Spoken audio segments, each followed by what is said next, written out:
சரி. ஸ்ரீமதே ராமானுஜாய நமஹ.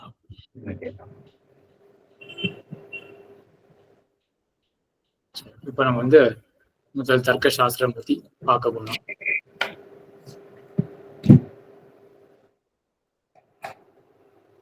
நம்ம தர்க்க சாஸ்திரம் பத்தி, இந்த தர்க்க சாஸ்திரத்துக்கு ஒரு பெயர் சொன்னேன், பிரமாண சாஸ்திரம் அப்படின்னு பெயர் சொன்னேன். தர்க்க சாஸ்திரத்துல பெரும்பாலும் என்ன பண்ணுவோம் அப்படின்னா, பிரமாணமானது எப்படி வேலை செய்யறது அப்படின்ற ஆராய்ச்சி தான் நிறைய பண்ணுவோம். பிரமாணம் அப்படின்றது நம்ம தர்க்க சாஸ்திரத்துல 4 பிரமாணங்கள் என்று பார்த்தோம். அதுல முக்கியமா அனுமானம், அதாவது இன்ஃபரன்ஸ், அதை பத்தி ரொம்ப விபுலமா ரொம்ப விஸ்தாரமாக ஆராய்ச்சி பண்ணியிருக்கா. நம்ம எப்படி இன்ஃபர் பண்றோம் அப்படின்றது. அதே போல சப்த பிரமாணம், ஒருத்தர் சொன்னா அடுத்தவருக்கு ஏன் புரியறது அப்படின்றதையும் நிறைய விசாரம் பண்ணியிருக்கா. இதுதான் தர்க்க சாஸ்திரத்தினுடைய அதுல இருந்து நம்ம ரொம்ப தெரிஞ்சுக்க வேண்டிய என்ன சொன்னா, இந்த அனுமானத்தை பத்தியும் சப்தத்தை பத்தியும். அதை பார்க்கறதுக்கு முன்னாடி எப்படி அந்த அனுமானம் சப்தம் அப்படின்றதுக்குள்ள நுழையறா அப்படின்னு அடிப்படையில என்ன பண்றான்னா, லோகத்துல இருக்கக்கூடிய பதார்த்தங்கள், லோகத்துல இருக்கக்கூடிய தத்துவங்கள் இருக்கு இல்லையா, அது என்னென்னலாம் அப்படின்னு ஆராய ஆரம்பிக்கிறார். இப்போ நம்ம சம்பிரதாயத்துல எடுத்துட்டோம்னா நம்ம என்ன சொல்லுவோம், எவ்வளவு தத்துவங்கள் இருக்கு நம்ம சம்பிரதாயத்துல என்ன சொல்லுவோம், தத்துவத்ரயம் அப்படின்னு சொல்லுவோம் இல்லையா. 3 தத்துவங்கள் இருக்கு நம்ம சம்பிரதாயத்துல. இது அப்போ எல்லா தத்துவங்களையும் நாம் இவ்வாறாக பிரிக்கிறோம். தத்துவத்ரயம், சித்து, அச்சித்து, ஈஸ்வரன் அப்படின்னு 3ஆ பிரிக்கிறோம். நியாய சித்தாந்தனத்துல வேதாந்தாச்சாரியர் மற்றொரு விதமாகவும் பிரிச்சு காட்டுற, திரவியம் அத்ரவியம் அப்படின்னு பிரிச்சு காட்டுற. லோகத்தில் இருக்கக்கூடிய எல்லா பொருள்களையும் நம்ம 2 விதமா பிரிச்சிடலாம், திரவியம் அத்ரவியம் அப்படின்னு. அதுக்கப்புறம் அத்ரவியத்துக்குள்ள உட்பிரிவுகள்லாம் இருக்கும், திரவியத்துக்குள்ள உட்பிரிவுகள்லாம் இருக்கும் அப்படின்னு. இதுதான் நம்ம சம்பிரதாயத்திலையும் பண்ணக்கூடிய ஒரு விபாகம், தத்துவங்கள் எவை அப்படின்ற இந்த விபாகம் பண்றது. தார்க்கிகன் என்ன பண்றான்னா, அவனுடைய சித்தாந்தத்துக்கு அவன் இந்த மாதிரி யோசிச்சு வைக்கிறான், தத்துவங்கள்லாம் எப்படிப்பட்டது அப்படின்றத அவன் இப்படி பிரிக்க பார்க்கறான். 7ஆ பிரிக்கிறான் தத்துவங்கள்ல. திரவியம், குணம், கர்மம், சாமானியம், விசேஷம், சமவாக்கியம், அபாவம் அப்படின்னு 7ஆ பிரிக்கிறான். திரவியம் அப்படின்னா என்ன, லேப்டாப் எடுத்துட்டோம்னா அது ஒரு திரவியம். மேலும் நம்ம உட்பிரிவுகள்லாம் பார்க்கும்பொழுது ஒன்றும் கிளியராக ஆயிடும். இப்போதைக்கு லேப்டாப் ஒரு திரவியம், டேபிள், டெஸ்க், சேரு இதெல்லாமே திரவியங்கள் தான். சரி, அதே போல அடுத்தது குணம்.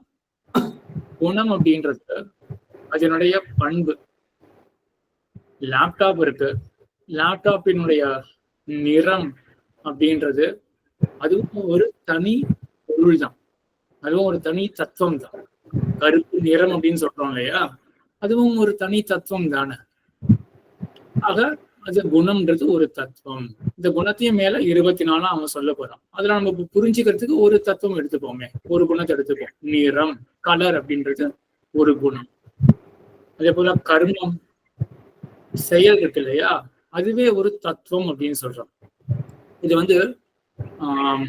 பொதுவா எப்படி சொல்லலாம், இப்போ சயின்ஸ்ல எடுத்துட்டோம்னா அவன் என்ன பண்றா, சாலிடு, லிக்விடு, கேஸ், அப்புறம் பிளாஸ்மா அப்படின்னு ஒரு 4 விதமா எல்லா பொருள்களையும் பிரிக்கிறா இல்லையா. ஆனா அவர்களை கூட கலர் அப்படின்றது எங்க சேர்க்கிற அப்படின்றதுலாம் தெரியல. கலர் அப்படின்றதும் ஒரு பொருள் தான். இப்போ வாட்டருக்கு கலர் இருக்கா இல்லையா அப்படின்னு ஆராயும் போது அப்போ கலர் அப்படின்றது ஒரு தத்துவம் இருக்கு அப்படின்றத நம்ம தெரிஞ்சுக்கணும் இல்லையா. இந்த தார்க்கிகன் என்ன பண்றான் அப்படின்னா, எப்படி லேப்டாப் அப்படின்னு ஒரு பொருள், ஒரு தத்துவம் இருக்கோ, அதே போலதான் லேப்டாப்புக்கு நிறம் இருக்கு. ஆக லேப்டாப்புடைய கலர் லேப்டாப் கிடையாது, லேப்டாப்புக்கு கலர் இருக்கு இல்லையா. அப்போ 2 தத்துவம் இருக்கு. லேப்டாப்னு ஒரு தத்துவம், அதனுடைய நிறம், கலர் அப்படின்றது மற்றொரு தத்துவம். அதுதான் குணம் அப்படின்றது. திரவியம் குணம் ஆச்சு. அதே போல அடுத்தது கர்மம். கர்மம்னா செயல், தொழில். லேப்டாப் கீழே விழுறது அப்படின்னு வச்சுப்போமே, லேப்டாப் கருப்பு நிறம், அடுத்தது அது கீழே விழறதுன்னா இதுவும் ஒரு தத்துவம் தானே. லேப்டாப்புக்கு ஒரு செயல் ஏற்பட்டிருக்கு. லேப்டாப் இஸ் மோஷன் அப்படின்னு சொல்லணும்னா இப்போ மோஷன் அப்படின்றது இதுவும் ஒரு தத்துவம் தானே. அதனால அதையும் ஒரு பொருளாக சேர்த்துக்கிறோம், அதுவும் ஒரு பதார்த்தமாக சேர்த்துக்கிறோம். கர்மம் அப்படின்றதும் பதார்த்தமாக ஆச்சு. அப்புறம் சாமானியம் அப்படின்னு. சரி, இதுவரையிலும் பதார்த்தம் அப்படின்னா என்னன்னு எல்லாருக்கும் ஒரு ஐடியா கிடைச்சதா? தத்துவம் அப்படின்றதுதான் பதார்த்தம்னா தத்துவம், பிசிக்கலா என்ன இருக்கும், உண்மை பொருள். இது வரைக்கும் யாருக்காவது சந்தேகமா? திரவியம், குணம், கர்மம் அப்படின்றதுலாம் வந்து இதெல்லாம் பிசிக்கல் ரியாலிட்டிஸ், இதெல்லாம் இருக்கின்ற தத்துவங்கள். இந்த சந்தேகம்னா மேல போறேன். திரவியம், குணம், கர்மம் அப்படின்றது வரைக்கும் சுலபமாக தான். இது வந்து புலனுக்கு புறப்படுறதா இருக்கிறது பிரத்யட்சமா. அது மட்டும் கிடையாது, அது வெறும் புலன்களுக்கு புலப்படுறது மட்டும் கிடையாது. சிலதெல்லாம் நம்ம இன்ஃபர் பண்ணாலும் அதுவும் பிசிக்கல் ரியாலிட்டி தானே. அப்போ எல்லா பிரமாணங்களுக்கு புலன் அப்படின்றது வந்து எல்லா பிரமாணங்களையும் சேர்த்துக்கிட்டோம்னா பிரமாணத்தினால தெரியப்படக்கூடிய பிசிக்கல் ரியாலிட்டிஸ், தத்துவங்கள், இதுதான் பதார்த்தம். சரி, ஆக அடுத்தது சாமானியம் அப்படின்றது. சாமானியம் அப்படின்றது பொதுத்தன்மை.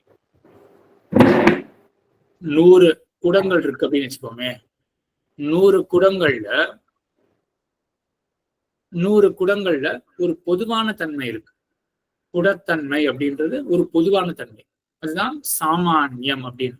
இதுவும் ஒரு பிசிக்கல் ரியாலிட்டி அப்படின்னு அவன் சொல்றான். நையாயிக்கன் சொல்றது வந்து சாமானியம் அப்படின்னு ஒரு தத்துவம் இருக்கு அப்படின்னு.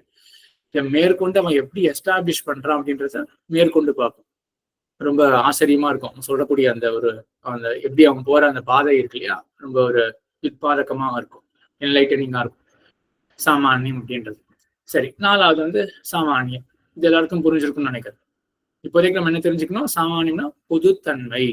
100 குடங்கள் இருந்ததுன்னா 100 குடத்திலையும் குடத்தன்மை அப்படின்னு ஒரு பொதுவான தன்மை இருக்கு அப்படின்னு அது மட்டும் இப்ப தெரிஞ்சுக்கலாம்.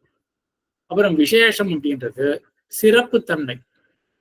ஒவ்வொரு பொருளுக்கு அதனுடைய யூனிக் கேரக்டரிஸ்டிக்கா ஒண்ணு இருக்கு. ஸோ அதுவும் ஒரு பிசிக்கல் ரியாலிட்டி. சரி, இந்த யூனிக் கேரக்டரிஸ்டிக் வந்து எல்லாத்துலயும் இருக்குமா, எதுல இருக்கும் அப்படின்ற விசாரம்லாம் நம்ம மேல இன்னும் டீட்டெயில்டா பார்ப்போம். இப்போதைக்கு இதோட தெரிஞ்சுப்போம். இதுவும் ஒரு தத்துவமாக இருக்கு, விசேஷம் அப்படின்றது ஒரு தத்துவமாக இருக்கு அப்படின்றத தெரிஞ்சுப்போம். அப்புறம் 6வது வந்து சமவாயம் அப்படின்ற ஒரு தத்துவம். சமவாயம்ன்றது என்னன்னா சம்பந்தம். லேப்டாப் பார்த்தோம், லேப்டாப்புடைய நிறம் கருப்பு நிறம் அப்படின்னு பார்த்தோம் இல்லையா. இந்த நையாயிக்கன் என்ன சொல்றான் அப்படின்னா லேப்டாப்புக்கும் அதனுடைய நிறத்துக்கும் ஒரு தொடர்பு வேணுமே, ஒரு சம்பந்தம் வேணுமே அப்படின்னு சொல்றான். அந்த சம்பந்தம் தான் சமவாயம். இதுவும் ஒரு பிசிக்கல் ரியாலிட்டி, இது ஒரு தத்துவமாக இருக்கு. இது புரிஞ்சதா எல்லாருக்கும்? சமவாயம் அப்படின்றது என்னது? ஒரு தொடர்பு, ஒரு சம்பந்தம். எதுக்கு நடுவுல தொடர்பு? ஒரு பொருள் இருக்கு, அதனுடைய நிறம் இருக்கு, அந்த பொருளுக்கும் அந்த திரவியத்துக்கும் நிறத்துக்கும் இடையில் உள்ள ஒரு சம்பந்தம், அதுதான் சமவாயம் அப்படின்ற சம்பந்தம். இப்படி வேணா யோசிச்சு பாருங்களேன். 2 பேர் இருக்கான், அவன் மத்தியில ஒரு தடி இருக்கு. இப்ப 2 பேர் பிசிக்கலா இருக்கார்கள், அவர்கள் மத்தியில ஒரு லிங்காக தடி, தண்டம் இருக்கு. அதே மாதிரிதான் லேப்டாப் இருக்கு, திரவியம், அதனுடைய நிறம் இருக்கு, அது 2த்துக்கு நடுவில் இருக்கக்கூடிய சம்பந்தம், ஒரு சம்பந்தம் இருக்குன்னு இவன் சொல்றான். ஏன் அப்படி ஒத்துக்கணும் அப்படின்றத அவன் மேல எஸ்டாப்ளிஷ் பண்ணுவான். இப்போதைக்கு நம்ம இதுவும் ஒரு பிசிக்கல் ரியாலிட்டியாக தெரிஞ்சுப்போம். இவனுடைய மதத்துல நம்மளாம் இதெல்லாம் ஒத்துக்க போறது கிடையாது, ராமானுஜ சம்பிரதாயத்துல இதெல்லாம் ஒத்துக்க போறது கிடையாது. இவனுடைய மதம் என்ன அப்படின்றத நம்ம முதல்ல தெரிஞ்சுக்கணும். அதனால இவனுடைய மதத்துல இந்த மாதிரி சமவாயம் அப்படின்றது ஒரு பிசிக்கல் ரியாலிட்டி இருக்கு, சம்பந்தம் தான் அது. அதுக்கு சம்பந்தம்? திரவியத்துக்கும் குணத்துக்கும் இருக்கக்கூடிய சம்பந்தம். மீறி ஒரு 4 பேர்ஸ் இருக்கு. திரவியம், குணம்ன்றது ஒரு இணை, அது ஒரு பேர். இந்த 2 பேருக்கும் சமவாயம் அப்படின்ற சம்பந்தம் இருக்கு. அதே போல மற்ற இன்னொரு 4 பேர் இருக்கு, அந்த பேருக்கு நடுவுலையும் சமவாயம் அப்படின்றது சம்பந்தம். அப்புறம் அபாவம், இது ரொம்ப ஒரு இன்ட்ரெஸ்டிங்கான கான்செப்ட் இவன் சொல்றது. அபாவம் அப்படின்றது ஒரு பிசிக்கல் ரியாலிட்டியா சொல்றோம். அபாவம் என்ன அப்படின்னா இன்மை இருக்கு இல்லையா, ஆப்சன்ஸ், அதுவே ஒரு பிசிக்கல் ரியாலிட்டியா சொல்றோம். இப்போ ஒரு ரூம்ல ஸ்விட்சை போடுறோம். ஸ்விட்சை போட்டா ஒளி வருதா, லைட் வருதா? லைட்டுன்றது ஒரு பிசிக்கல் ரியாலிட்டி தானே. லைட்ன்றது வந்து நம்ம சயின்ஸ் படி பார்த்தோம்னா அது வேவாவும் சொல்றா, இல்லாட்டி பார்ட்டிகல், ஃபோட்டான் அப்படின்னாவும் சொல்றா. ஏதோ ஒன்று பார்ட்டிகளோ வேவோ, அது ஒரு பிசிக்கல் ரியாலிட்டி இல்லையா லைட்ன்றது. அதுல யாருக்கும் சந்தேகம் இருக்காது. ஒளி அப்படின்றது ஒரு உண்மையான தத்துவம் தான். அப்போ ஸ்விட்சை போட்ட உடனேயே அந்த ரூம்ல ஒளி வந்து சேர்றது இல்லையா. சரி, இப்போ லைட்டை ஸ்விட்சை ஆஃப் பண்றோம். ஸ்விட்சை ஆஃப் பண்ண உடனேயே அங்க என்ன வருது? ஸ்விட்சை ஆஃப் பண்ண உடனேயே அங்க டார்க்னஸ், டார்க்னஸ் அப்படின்றது இருக்கு இல்லையா. இப்போ மறுபடியும் வேற ஏதோ ஒரு ஸ்ரீதரன் சுவாமி ஏதாவது சொல்லணும். ஒளியினோட அபாவம் வருது சுவாமி. அந்த டார்க்னஸ் அப்படின்றது இருக்கு இல்லையா, அது என்னது நீ என்ன சொல்றான் அப்படின்னா அது ஒளியினுடைய அபாவம். அப்போ ஒரு ஆப்சன்ஸ் ஆஃப் லைட். அப்போ லைட்ன்றது ஒரு பிசிக்கல் என்டிட்டியா நம்ம ஒத்துண்டோம் இல்லையா.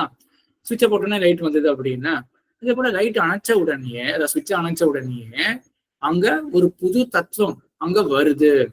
அது அபாவம் அப்படின்றது ஒளியினுடைய அபாவம். ஆக ஆப்சன்ஸ், அதனுடைய ஒரு நான் எக்ஸிஸ்டன்ஸ் அப்படின்றது இருக்கு இல்லையா, அதுவே ஒரு தத்துவம், ஒரு பிசிக்கல் ரியாலிட்டி, அதுவே ஒரு தத்துவம் அப்படின்னு இவன் இந்த மாதிரி 7 தத்துவங்களை பிரிக்கிறான் முதல்ல. சரியா? மேல போலாமா? இதுல யாருக்காவது ஏதாவது சந்தேகம் இருக்கா?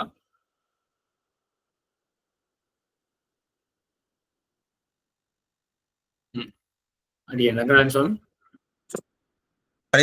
இந்த அபாவம்ன்றது வந்து மீதி 6 தத்துவத்தோட அபாவம் அந்த மாதிரி தான் எடுத்துக்கணுமா?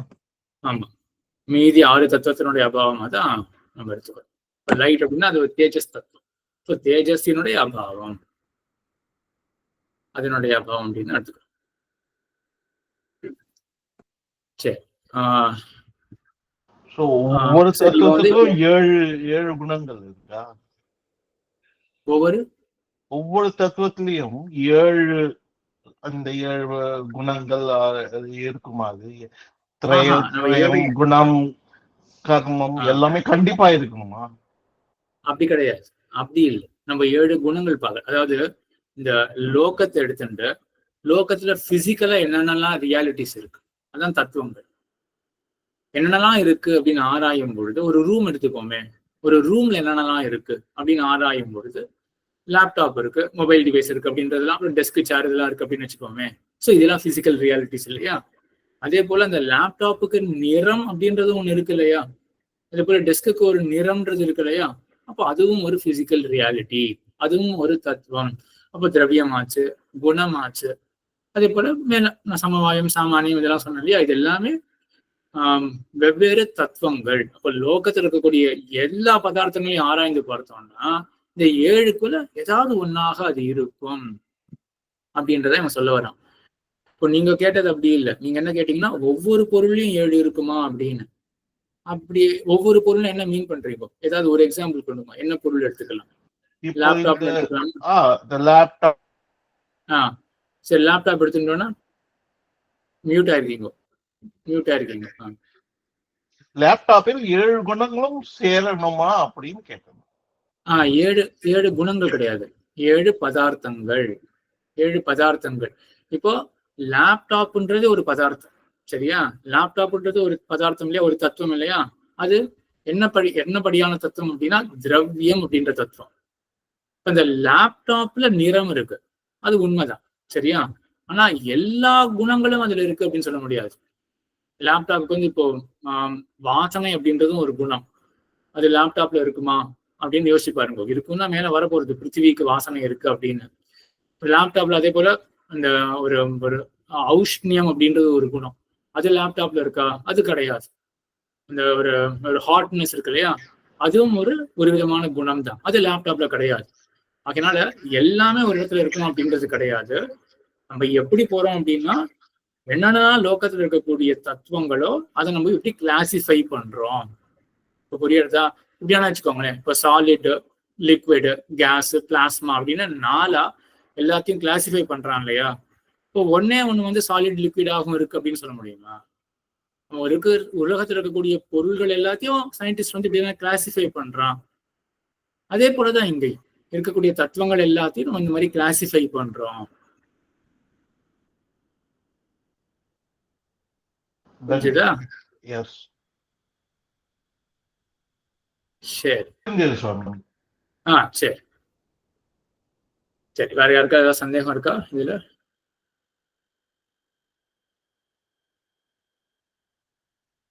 சரி சரி, இப்போ வந்து இந்த நையாயிக்கன் என்ன பண்றான்னா, அவன் வந்து எப்படி இப்ப இந்த அபாவம் அப்படின்றது வந்து ஒரு பிசிக்கல் ரியாலிட்டியா எடுத்துக்கணும் அப்படின்னு அவன் ஸ்தாபிக்கிறான். எப்படி அவன் ஸ்தாபிக்கிறான்? அதே போல சாமானியம் அப்படின்றது மேல பார்க்க போறோம். அது ஒரு தனியான ஒரு பொதுத்தன்மை அப்படின்னு ஒரு தனியான ஒரு உடத்தன்மை அப்படின்னு தனியா ஒண்ணு இருக்கு அப்படின்னு மேல சொல்ல போறான். ஏன் இதெல்லாம் சொல்றான் அப்படின்னா, அவன் எப்படி சிந்தனை கிரமம் என்ன, அவனுக்கு எப்படி யோசிக்கிறான் அப்படின்னா, ஞானம் அப்படின்னாலே அது வந்து ஒரு விஷயத்தை பற்றினதாக இருக்கும். இது எல்லாருக்குமே அக்செப்டபிளா தான் இருக்கும்னு நினைக்கிறேன். ஞானம் அப்படின்னு சொன்னாலே கோவிந்ததாச சுவாமி தாசன் சுவாமி தேவரீர்ல பிரசன்ட் பண்றதுல கீழே கொஞ்சம் கட் ஆயிடுது சுவாமி, அது தெரிய மாட்டேங்குது. அது என்னுடைய லேப்டாப்ல ஸ்பெசிபிக்கா அப்படி இருக்கா இல்ல எல்லாருக்கும் அப்படி இருக்கான்னு தெரியல. அப்படிதான் வருது. கொஞ்சம் ஷ்ரிங்க் பண்ணா சரியா இருக்கும்னு தோணுது. அதுதான் நான் பக்கத்துல இன்னொரு லேப்டாப் வச்சு பார்த்தேன். இப்ப மேல போயிடுது. ரொம்ப சின்னதாயிடுது. கொஞ்சம் பெருசு பண்ணலாம். இது சரியா இருக்கு. இது சரியா இருக்கு. சரியா அடியே தாசன். சரி, இப்போ ஞானம் அப்படின்னாலே, அறிவு அப்படின்னாலே அதுக்கு விஷயம் இருக்கும். அறிவுனால எதை பற்றினது அப்படின்னு கேள்வி கண்டிப்பா வரும். இதுல யாருக்கும் சந்தேகம் இருக்காதுன்னு நினைக்கிறேன். அறிவு அப்படின்னாலே அதுக்கு விஷயம் அப்படின்றது ஒண்ணு இருக்கும். சரி, இப்போ நமக்கு வந்து எப்படிப்பட்ட அறிவு ஏற்பட்டிருக்கு அப்படின்னு தெரிஞ்சுக்கிறதுக்கு நம்மளுடைய பேச்சு வழக்கு தான் அதுக்கு துணையாக இருக்கு, அதுக்கு ஹேத்துவாக இருக்கு. எப்படிப்பட்ட அறிவு நமக்கு ஏற்பட்டிருக்கு அப்படின்னு தெரிஞ்சுக்கிறதுக்கு உதாரணம் பார்ப்போமே. ஒரு அறை இருக்கு, ரூம் இருக்கு, அதுல குடம் இருக்கு. இந்த ரூம்ல குடம் இருக்கு அப்படின்னு நாம் சொல்றோம். எப்போ சொல்லுவோம்? நமக்கு அங்க குடம் இருக்கிறதுன்றது தெரிஞ்சாதான் இந்த ரூம்ல குடம் இருக்கு அப்படின்னு நம்ம சொல்லுவோம். எந்த விதமான சொல் வழக்காக எடுத்துக்கோங்களேன், என்ன எடுத்துட்டாலும் ஒருத்தர் சொல்றார் அப்படின்னா இதான் சாஸ்திரத்துல சொல்லுவா, அர்த்தம் புத்வா சப்த ரச்சனா அப்படின்னு. விஷயத்தை பத்தி தெரிஞ்சுட்டு அதுக்கப்புறம் தான் சொல் வழக்கானது ஏற்படும். இது வரைக்கும் யாருக்கும் எந்த சந்தேகமும் இருக்காதுன்னு நினைக்கிறேன். ஆக ஒரு விஷயத்தை பத்தி தெரிஞ்சுக்கிறோம், அறிவு ஏற்படும், அதுக்கப்புறம் தான் நம்மளுடைய பேச்சு வழக்கு அப்படின்றது. நம்ம அப்பதான் பேசவே முடியும். ஒரு குழந்தைக்கு வந்து குழந்தைன்னு வேணாம், ஒருத்தருக்கு வந்து கண்ணு தெரியல அப்படின்னு வச்சுக்கோமே, அவரை வந்து அந்த ரூமுக்குள்ள விடுறோம். அவரால் சொல்ல முடியுமா இங்க குடம் இருக்கு அப்படின்னு? அவரால் சொல்ல முடியுமா? அவர் சொல்ல மாட்டார். ஏன் சொல்ல மாட்டார்? ஏன்னா அவருக்கு ஞானம் இல்லையே, அவருக்கு அந்த அறிவு பிறக்கலையே, குடம் இருக்கு அப்படின்ற அறிவு பிறக்கல. இப்போ குடம் இருக்குன்ற அறிவு பிறந்திருக்கிறபடினாலதான் குடம் இருக்கு அப்படின்ற சொல் வழக்கானது ஏற்படுறது அப்படின்னு தெரிஞ்சுட்டோம் இல்லையா? சரி, இப்போ வந்து கொஞ்சம் நம்ம ரிவர்ஸ்ல வருவோம். அப்போ ஒரு சொல் வழக்க வச்சு நம்ம என்ன தெரிஞ்சுக்கலாம்? அதுக்கு அண்டர்லைங்கா ஒரு ஞானம் இருக்கும் அப்படின்னு தெரிஞ்சுக்கலாம். ஞானம்னாலே ஒரு விஷயத்தை பற்றி தான் இருக்கும் அப்படின்னு நம்ம தெரிஞ்சுன்றலாம் இல்லையா? அப்போ இந்த ப்ராசஸ் தான் வச்சுக்கிறான் நையாயிக்கன் வந்து. இப்போ இந்த தத்துவங்கள்லாம் பிசிக்கல் ரியாலிட்டிஸ் இதெல்லாம் இருக்கு அப்படின்னு எஸ்டாப்ளிஷ் பண்றான் இல்லையா? எப்படி எஸ்டாப்ளிஷ் பண்றான்னா, அந்த விவகாரத்தை வச்சுட்டு, விவகாரம்னா பேச்சு வழக்கு. இப்ப நம்ம பார்ப்போமே இந்த பிரசன்டேஷன்ல, அறையில் குடம் உள்ளது அப்படின்னு ஒருத்தர் சொல்றாருன்னா அதுக்கு அடிப்படையாக ஒரு ஞானம் இருக்கணும். என்ன ஞானம்? அறையில் குடம் உள்ளது அப்படின்னு கண்ணால பார்த்து தெரிஞ்சுட்டு இருக்க. சரி, இந்த ஞானத்துல விஷயம் என்ன? அறை, குடம், ரெண்டுத்துக்குள்ள சம்பந்தம், இந்த மூன்றும் விஷயங்கள் ஆகியனாலதான் அறையில் குடம் உள்ளது அப்படின்னு சொல்றோம். ஆக பேச்சு வழக்கு, பேச்சு வழக்குக்கு காரணம் என்ன? ஞானம். ஞானம்னால ஏதோ ஒரு விஷயத்தை பற்றினதாகத்தான் இருக்கும். சரியா? இப்போ இது இந்த மாதிரி இருக்குன்றது ஸ்பஷ்டமா தான் தெரியுது. இது நம்ம எக்ஸிஸ்டன்ஸை வச்சு பார்த்துருக்கோம், உள்ளது அப்படின்றத வச்சு பார்த்துருக்கோம். அடுத்ததுக்கு போவோம்.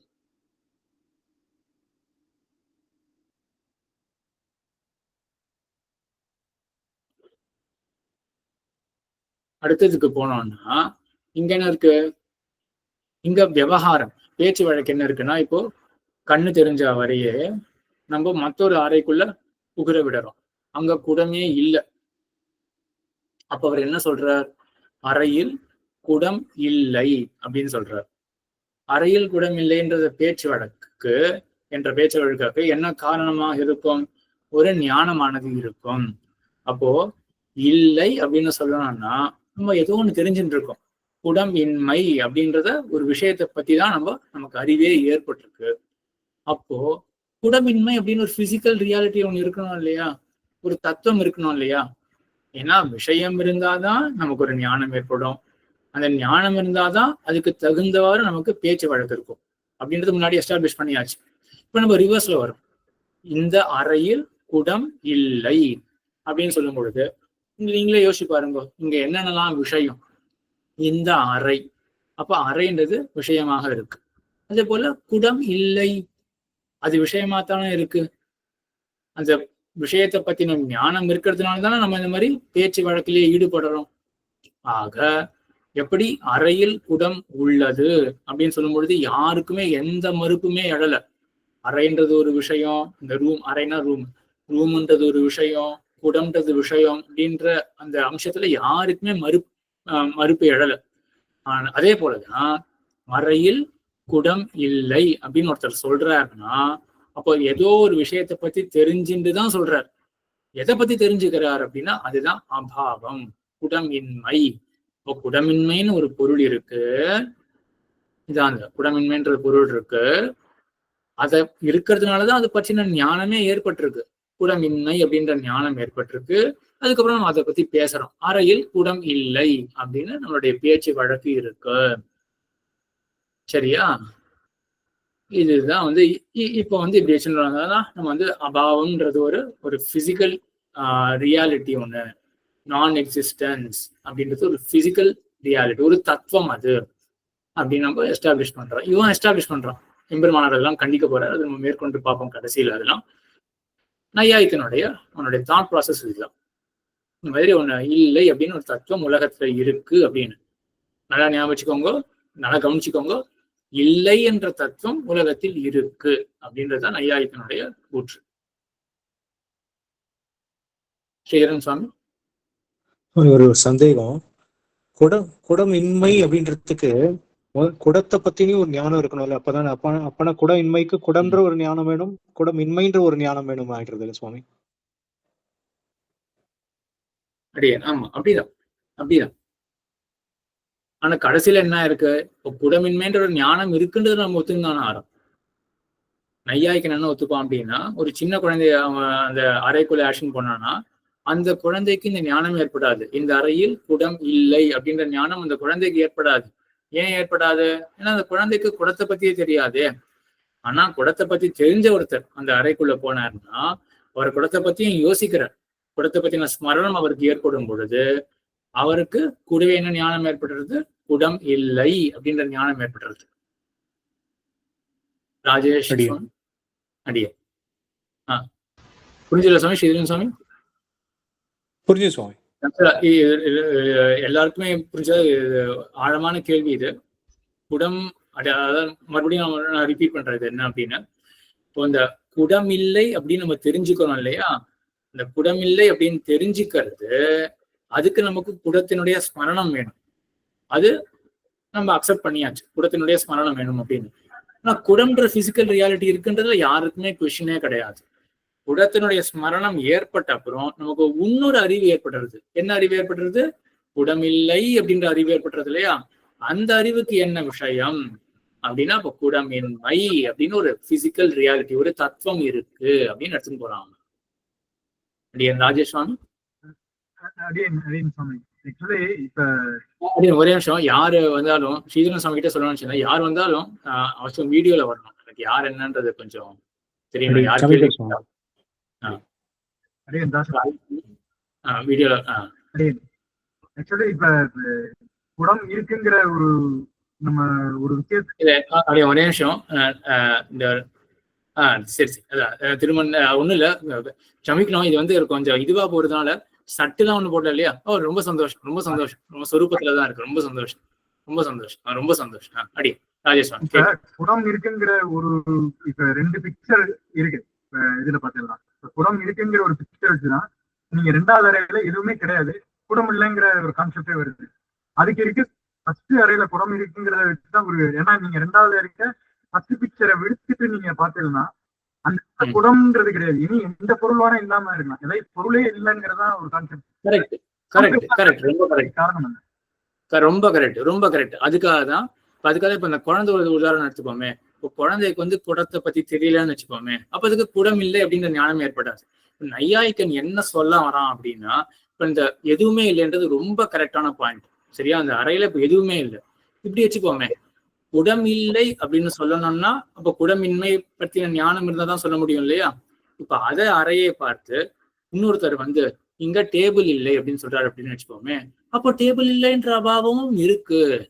இதான் நையாயிக்கன் சொல்றான். அப்ப அந்த ரூம்ல ஆக்சுவலா என்ன தெரியுமா இருக்கு? எல்லா விதமான அபாவமும், லேப்டாப் அபாவம், செல்போன் இன்மை, குடமின்மை, ஃப்ரிட்ஜு இன்மை, எல்லா இன்மையும் இருக்கு. அப்படி இருக்கிறதுனாலதான் நம்மளால அந்த ஒரு ரியாலிட்டிய மைண்டால ஆக்சஸ் பண்ணி, அதுக்கப்புறம் இங்க லேப்டாப் இல்லையே, இங்க டெஸ்க் இல்லையே, இந்த ரூம்ல ஒண்ணுமே இல்லையே அப்படின்லாம் எப்போ சொல்ல முடியும்னா, நம்ம மைண்டால இந்த ஆப்சன்ஸ் அப்படின்ற அந்த பிசிக்கல் ரியாலிட்டியை நம்ம ஆக்சஸ் பண்ணினதுனாலதான் நம்மளால இங்க ஒண்ணுமே இல்லை அப்படின்னு அந்த வார்த்தையை சொல்ல முடியறது அப்படின்னு போறோம். ரொம்ப சரியான கேள்வி. ஏன்னா அந்த ரூம்ல ஒண்ணுமே இல்லையே, எது குடத்தை எடுக்கணும் அப்படின்னா குடம் தான் நமக்கு ஞாபகம் வந்திருக்கு. ஸோ இப்போ என்ன ப்ராசஸ் நமக்கு ஞாபகம் வச்சுக்கணும் தெரியுமா? இப்போ அந்த ஒருத்தர் அந்த ரூம்குள்ள போறாரு இல்லையா, ரூம்குள்ள போன உடனே அவருக்கு குடத்தை பத்தின ஞாபகம் வருது. இந்த குடத்தை பத்தின ஞாபகம் வந்ததுனால அடுத்த ஸ்டெப்பா அவருக்கு எதை பத்தின ஞானம் வருது? இதுதான் சரியான பாயிண்ட் பிடிச்சா சொல்லணும். இப்போ குடத்தை பத்தின ஞாபகம் வந்த அப்புறம் குடமின்மையே பற்றின ஞானம் வருது. அதனாலதான் குடமில்லை அப்படின்னு அவரால் சொல்ல முடியறது. அப்போ குடமின்மைன்றது ஒரு பிசிக்கல் ரியாலிட்டி அந்த ரூம்ல இருக்கு அப்படின்னு சொல்றோம். சரி, நல்ல கேள்வி. வேற யாரும் கை தூக்கியிருந்தாலே? சம்பத்குமார் சார். இப்போ அந்த முன்னாடி இருந்துச்சுன்னா அப்போதான் அபாவம் அது வருது. முன்னாடி அங்கே குடம் இருந்தது, அதனாலதான் இப்போ இல்லைன்னு சொல்றோம். முன்னாடி இல்லைன்னா அப்பவும் அபாவம் வருது. அதாவது அந்த ரூம்ல குடம் ஏற்கவே இருக்கு, அப்போ குடமின்மை அப்படின்ற பிசிக்கல் ரியாலிட்டி இருக்கா இல்லையா அப்படின்னு கேள்வியா? அப்படி வச்சுக்கலாமா? இல்ல அடிக்க, குடம் முன்னாடி இருந்துச்சு அடிக்க, இப்போ இல்ல, அதனால குடத்துக்கு அபாவம் சொல்றோம். லேப்டாப் அங்கே முன்னாடியும் இல்ல, இப்பவும் இல்ல, அதையும் அபாவமா வருதா இல்லையா? அதுவும் ஒரு அபாவம் தான், அதுவும் ஒரு அபாவம் தான். இப்போ முன்னாடி குடம் அங்க இருந்ததே இல்லை அப்படின்றதும், லேப்டாப் முன்னாடி இருந்தது இல்லை அப்படின்றதும், அதுக்கு பாக்குறவனுக்கு ஒரு வாசி, அவனுக்கு ஒரு டிஃபரன்ஸ் இருக்காது இல்லையா? ஸோ அவன் லேப்டாப்புடைய ரிமெம்பரன்ஸ் வரும், ஞாபகம் வரும், ஸ்மிருதி வரும். லேப்டாப் வந்து அவன் கண்ணில் தென்படலாம். ஸோ அடுத்த க்ஷணம் அவனுக்கு என்ன ஏற்படும் அப்படின்னா, லேப்டாப் இல்லை அப்படின்ற ஞானம் ஏற்படும். ஸோ அவன் வந்து முன்னாடி இருந்ததா இல்லையா அப்படின்லாம் யோசிக்க மாட்டான், கூட முன்னாடி இருந்ததா இல்லையா அப்படின்லாம் யோசிக்க மாட்டான். அந்த நேரத்துல லேப்டாப்புடைய ஸ்மரணம் இல்லாட்டி குடத்தினுடைய ஸ்மரணம், எதிரில் லேப்டாப்பு தெரியல, அதனால வந்து லேப்டாப் இல்லை, குடம் இல்லை அப்படின்ற ஞானம் அவனுக்கு வருது. அப்ப என்ன காட்டுறதுன்னா, லேப்டாப்புடைய ஆப்சன்ஸ் அப்படின்றது ஒரு பிசிக்கல் ரியாலிட்டி அங்க இருக்கு அப்படின்றத காட்டுறது.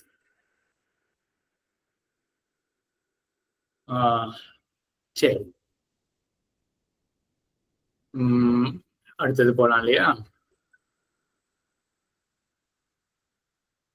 சரி, இப்போ வந்து இந்த அபாவத்தை எப்படி அவன் எஸ்டாப்ளிஷ் பண்றானோ, இந்த இந்த ஒரு தாட் ப்ராசஸ் அப்படியே மனசுல நல்லா வாங்கி வச்சுக்கோங்க. ஏன்னா இது மூலமா தான் அவன் மேற்கொண்டு சாமானியம் அப்படின்ற ஒரு இன்னொரு ஒரு பெக்குலியர் ஒரு என்ன சொல்றது, அது ஒரு தத்துவம் அது இவனுடைய மதத்துல. அதையும் எஸ்டாப்ளிஷ் பண்ண போறான். சரி, அதை பார்க்கறதுக்கு முன்னாடி அடியன் விஜயராகவன் சுவாமி ஒரே ஒரு யாரு இருந்தாலும் வீடியோ தெரியும், இருந்தாலும் யாரு இருந்தாலும் வீடியோல வரணும். இல்ல சுவாமி, ஒரே ஒரு சந்தேகம் தான். இதுல பிசிக்கலா இருக்கிற வஸ்துவை மட்டும்தான் எடுத்துக்கிறாளா, இல்ல அப்டிராக்டான வஸ்துக்கும் வஸ்து இல்லைன்னு சொன்னோம்னா அப்டிராக்டான வஸ்துக்கும் வஸ்து தானே அது? பிசிக்கல்னா இப்போ ஒரு லேப்டாப் அதெல்லாம் சொல்றோம். இப்போ ஃபார் எக்ஸாம்பிள் அப்டிராக்டா இருக்கிற வஸ்து சொன்னோம்னா அப்டிராக்டா இருக்கிறதுக்கும் ஃபார் எக்ஸாம்பிள் அது எப்படி சொல்லலாம், ஒரு அப்ஜெக்டிவா இருக்கு. ஒரு இப்போ ஃபார் எக்ஸாம்பிள் ஞானமே எடுத்துக்குவேன். ஞானம் இருக்கு அப்படின்னு சொல்றோம், ஞானம் இல்லைன்னு சொல்றோம்னு வச்சுக்கோங்க. ஞானம் இல்ல அப்டிராக்ட் ஆப்ஜெக்டையும் ஆப்ஜெக்டா தான் எடுத்துப்போமா இந்த இடத்துல? இங்க எதுவுமே அப்டிராக்டே கிடையாதுங்க. ஞானம் அப்படின்றது இருக்கு இல்லையா, அதுவுமே ஒரு பிசிக்கல் என்டிட்டி தான். ஆத்மா இருக்கு இல்லையா, ஆத்மால வந்து சேரக்கூடிய ஒரு குணம். லேப்டாப்புக்கு எப்படி இந்த நிறம் இருக்கோ அதே போல ஆத்மாவுக்கு ஒரு குணமாக ஞானம் அப்படின்றது இருக்கு. ஸோ இவனுடைய மதத்துல அப்டிராக்ட் அப்படின்னு ஆக்சுவலா நம்ம அப்டிராக்ஷன் தான் நம்ம என்ன சொல்லுவோம், ரொம்ப கீழே டிஃபைன்டா போகாம மேல இருக்கக்கூடிய சில லேயர் தான் அப்டிராக்ட் லேயர் அப்படின்னு சொல்லுவோம். நமக்கு ஒரு பிசிக்கல் ரியாலிட்டி இருக்கு இல்லையா, நம்ம சில தன்மைகளை விட்டுட்டோம் அப்படின்னா அப்படிதானே தெரியுது. அப்டிராக்ஷன் அப்படின்றதுனாலே சில தன்மைகளை விட்டுடுறோம்னா வேற தன்மைகள்லாம் இருக்குல்ல எப்படியுமே. ஞானம் வந்து அப்டிராக்ட் அப்படின்னா நம்ம என்ன மீன் பண்ணலாம், கண்ணால பார்க்க முடியலையே ஞானத்தை, ஆனா நேர பார்த்து தெரிஞ்சுக்க முடியலையே அந்த மாதிரி. ஆனா நேர பார்த்து தெரிஞ்சுக்க முடியாது கூட அந்த ஞானம் அப்படின்றது மனசனால உணர முடியாது. அது ஆத்மாவுக்கு ஒரு பண்பாக இருக்கு. குணம் அப்படின்ற இதுல அந்த ஞானம்ன்றது சரி, இப்படிலாம் கேள்வி வச்சுக்கலாம். இப்போ ஞானம்ன்றது ஒரு அப்டிராக்ட் ரியாலிட்டியாச்சு, அது இந்த 7 பதார்த்தத்துக்குள்ள சேருமா? பார்த்துட்டு இருக்கிறது வந்து 7 தத்துவங்கள். லோகத்தெல்லாம் 7ஆக பிரிக்கிறார் இந்த நையாயிக்கன் அப்படின்றவர். ஸோ ஞானம் அப்படின்றது அது ஒரு பிசிக்கல் ரியாலிட்டியா, அது எங்க சேர்க்கறது, அதுல இந்த 7 அடங்குமா அப்படின்னா அதுவும் ஒரு பிசிக்கல் ரியாலிட்டியே தான். அதுவும் ஆத்மாவுக்கு உண்டாகக்கூடிய ஒரு பண்பு, அதுவும் ஒரு குணம் தான், ஆத்மாவுக்கு ஏற்படக்கூடிய ஒரு குணம். கேள்விக்கு பதில் வந்துதா? வந்துட்டு அது வந்து குணத்துல சேர்ந்துடும், திரவியத்துல சேராது, குணத்துல சேர்ந்துடும். குணத்துல சேர்ந்துடும்.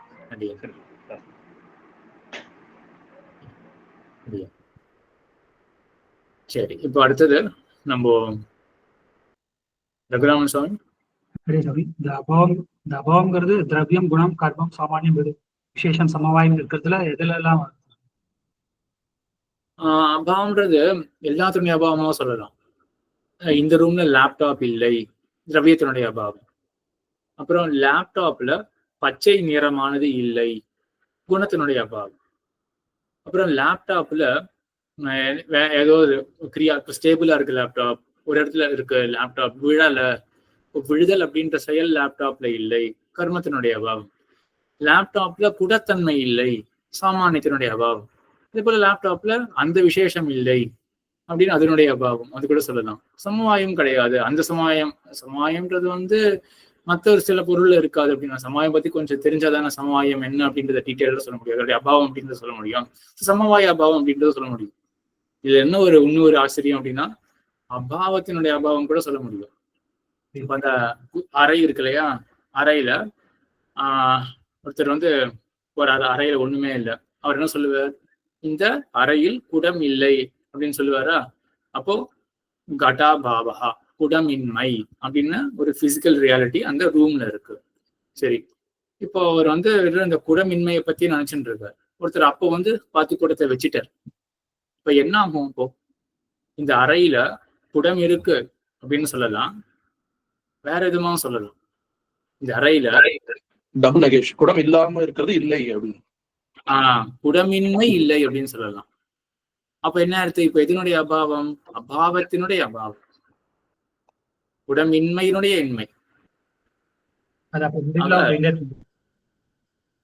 இப்படி இருக்குன்னா போயிட்டே இருக்கும் இல்லையா. அதுக்கு என்ன சொல்லுவோம் அப்படின்னா குடமின்மை, குடமின்மை இன்மை. இப்ப அதனுடைய இன்மை என்ன அப்படின்னா அது வந்து கடைசியில முதல்ல இருக்கக்கூடிய குடமின்மையே தான். மறுபடியும் சொல்றேன், குடம் சரியா, குடத்தினுடைய இன்மை ஒரு அபாவம் அப்படின்றதாச்சா. அதுக்கப்புறம் மூணாவது வந்தது குடமின்மையினுடைய இன்மை அப்படின்னு. இதுலயே 2 பட்சம் இருக்கு. சில பேர் என்ன சொன்னா அப்படின்னா, குடமின்மையினுடைய இன்மை அப்படின்றது குடம் அப்படின்னு வச்சுட்டுலாமே, நம்ம 2வது பாவத்துக்கு ஏன் போனோம் அப்படின்னு சில பேர் சொன்னார்கள். இல்ல அப்படி வச்சுக்க முடியாது அப்படின்னு அது ஒரு சர்ச்சை இருக்கு. அது இப்போதைக்கு அதெல்லாம் பார்க்க வேண்டாம். இப்போதைக்கு பட்சம் இந்த மாதிரி இருக்குன்றது மட்டும் தெரிஞ்சுக்கும். குடமின்மையினுடைய இன்மை அப்படின்றது ஒரு தனி பிசிக்கல் ரியாலிட்டி. மறுபடியும் இப்போ சரி அப்படின்னா குடமின்மையினுடைய இன்மையினுடைய இப்போ மறுபடியும் குடத்தை ஒருத்தர் கொண்டு போயிட்டார் அப்படின்னு வச்சுக்கோங்க. அப்போ குடம் இல்லாமல் இருந்தது, அது வந்து அதனுடைய இன்மையானது போயிருத்து, மறுபடியும் ஒரு குடத்தை எடுத்துன்னு போயிட்டாரு. அப்போ இன்மையினுடைய இன்மை வந்து சேர்ந்துருத்தே. ரொம்ப கன்ஃபியூசிங்கா இருக்கோ யாருக்காவது எல்லாரும் ஃபாலோ பண்ண முடியுதுன்னு நினைக்கிறேன். இந்த குடமின்மையினுடைய இன்மை மறுபடியும் வந்துருத்து அப்படின்னு சொல்ல போக இந்த மாதிரி போயிட்டே இருக்கலாம். அப்புறம் குடமின்மை இன்மை அப்படின்னு போயிட்டே இருக்குமே. ஆகையால அவன் என்ன பண்றான் அப்படின்னா, இந்த 3வது இன்மை இருக்கு இல்லையா, அது முதல் இன்மைதான் அப்படின்னு சொல்றான். நான் சொன்னதை யாராவது அனுவாதம் பண்ண முடியுமா? நான் என்ன சொன்னேன்? குடம் இன்மையுடைய இன்மை, அதோட இன்மைதான் குடமின்மை, முதல் குடமின்மையை அப்படின்னு சொல்றேன். அதோட முடிச்சுக்கிறேன். மறுபடியும் குடம் இருக்கு, இன்மை, அதனுடைய இன்மைதான் முதல் குடமின்மை. கரெக்ட். அது சரி சரி. இதுல நடுவுல இன்னொரு பட்சம் வந்தது. என்ன பட்சம் அது? குடமின்மையோட இன்மை வந்து குடம் அப்படின்றதுதான் அந்த இன்னொரு பட்சம். சரி, எல்லாருக்கும் புரிஞ்சுதா? இது யாருக்காவது சந்தேகம் இருக்கா? இந்த ஸ்ரீதரன் சுவாமி எனக்கு புரியல சுவாமி, இன்னும் ஒரு வாட்டி விளக்கணும் சுவாமி. அடியே, இப்போ குடம் இருக்கு இல்லையா, குடத்தினுடைய இன்மை இதை நம்ம எஸ்டாப்ளிஷ் பண்ணிட்டோம். குடமின்மை அப்படின்ற ஒரு தத்துவம் இருக்கு அப்படின்றத எஸ்டாப்ளிஷ் பண்ணிட்டோம். இப்போ ரூம்ல வந்து குடம் இல்லை. இப்போ ஒருத்தர் வந்து குடத்தை வைக்கிறார். நம்ம என்ன சொல்லுவோம்? இப்போ குடம் இருக்கு அப்படின்னு ஒண்ணு சொல்லலாம். குடம் இல்லாமல் இருந்தது அது இல்லை, இப்போ குடமின்மை இல்லை அப்படின்னு சொல்லலாம் இல்லையா? அப்போ குடமின்மை மறுபடியும் குடத்தை ஒருத்தர் வந்து வச்ச அப்புறம் இப்ப என்ன இருக்கு? குடமின்மையினுடைய இன்மை அப்படின்னு ஆயிடுச்சு இல்லையா? இதுலதான் சில பேர் என்ன சொன்னோம் அப்படின்னா, குடமின்மையினுடைய இன்மைன்னு எதுக்காக தனியா இன்னொரு அபாவத்தை எடுத்துக்கணும்? அது ஏன் நம்ம தனியா ஒரு பொருளாக எடுத்துக்கணும்? குடம்ன்றதுதான் அப்படின்னு எடுத்துட்டுலாமே. குடமின்மையினுடைய இன்மைனா என்ன அப்படின்னா குடம் தான் அப்படின்னு. அதுக்கு சில பேர் என்ன சொன்னோம் அப்படின்னா, அந்த குடமின்மையினுடைய இன்மைன்றது குடம்னு எடுத்துக்க முடியாது, அது தனியாக தான் நம்ம எடுத்துட்டு ஆகணும். இது ஏன் அப்படின்னா மேல வரும் தர்க்கசங்கர தீபிகைலாம், அது தனியா ஏன் எடுத்துக்கணும் அப்படின்ற கான்செப்ட் அதுக்கு இப்போ போக வேண்டாம். அப்போ குடமின்மையினுடைய இன்மை அப்படின்னு இப்ப என்ன இருக்கு? 3 பிசிக்கல் ரியாலிட்டியா இருக்கு. குடமின்மையினுடைய இன்மை அப்படின்னு. அப்புறம் இன்னொருத்தர் வந்து கேட்டார், இப்போ குடமின்மையினுடைய இன்மை அப்படின்னு 4வது ஒன்று ஆட் பண்ணலாமே. இது எப்ப நம்ம ஆட் பண்ணுவோம்? எப்ப நமக்கு இந்த சினாரியோ எப்போ வரும்? குடமின்மையினுடைய இன்மை அப்படின்றது எப்போ வரும்? முதல்ல குடம் அங்க இருந்தது, ஒருத்தர் குடத்தை எடுத்து வச்சுட்டார், அப்ப குடம் இல்லை அப்படின்னு சொல்றோம். மறுபடியும் குடத்தை ஒருத்தர் வைக்கிறார், அப்புறம் நம்ம என்ன சொல்றோம்? குடமின்மையினுடைய இன்மை வந்துருது அப்படின்னு சொல்றோம். இப்போ மறுபடியும் குடத்தை அவர் கொண்டு போயிட்டார் அப்படின்னு வச்சுக்கோமே, அப்போ குடமின்மையினுடைய இன்மை இப்போ இல்லை அப்படின்னு. இந்த மாதிரி ஒரு தடவை வச்சுட்டு கொண்டு வச்சுட்டு போனா அப்ப இன்மை நான் ஆட் பண்ணிட்டே இருக்கலாமா அப்படின்னா அப்படி வேண்டாம், அப்படி கிடையாது. அனவஸ்தா அப்படின்னு ஒரு தோஷம் வரும். அப்படி வச்சுக்க வேண்டாம். இங்க என்ன தாற்பயம் அப்படின்னா, குடமின்மையினுடைய இன்மை அப்படின்னு 3வது அபாவம் போறோம் இல்லையா, அது முதல் அபாவம் தான். குடமின்மை அப்படின்ற முதல் அபாவம் தான். ஆக 3 பிசிக்கல் ரியாலிட்டிஸ், குடமின்மையினுடைய இன்மை, 3 தான் பிசிக்கல் ரியாலிட்டிஸ் இருக்கு அப்படின்னு இவனுடைய நையாயிகன் சொல்லக்கூடியது.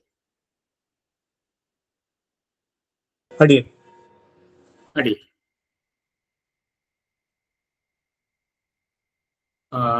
சரி.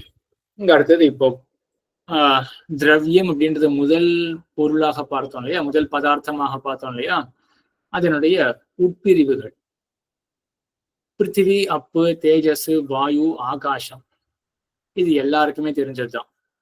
இந்த 5 பதார்த்தங்கள், 5 பூதங்கள் சொல்றோம் இல்லையா, இந்த 5 பொருள்கள் இது வந்து திரவியம். சரி, இதுக்கப்புறம் 4 தான் இப்ப பார்க்கணும்.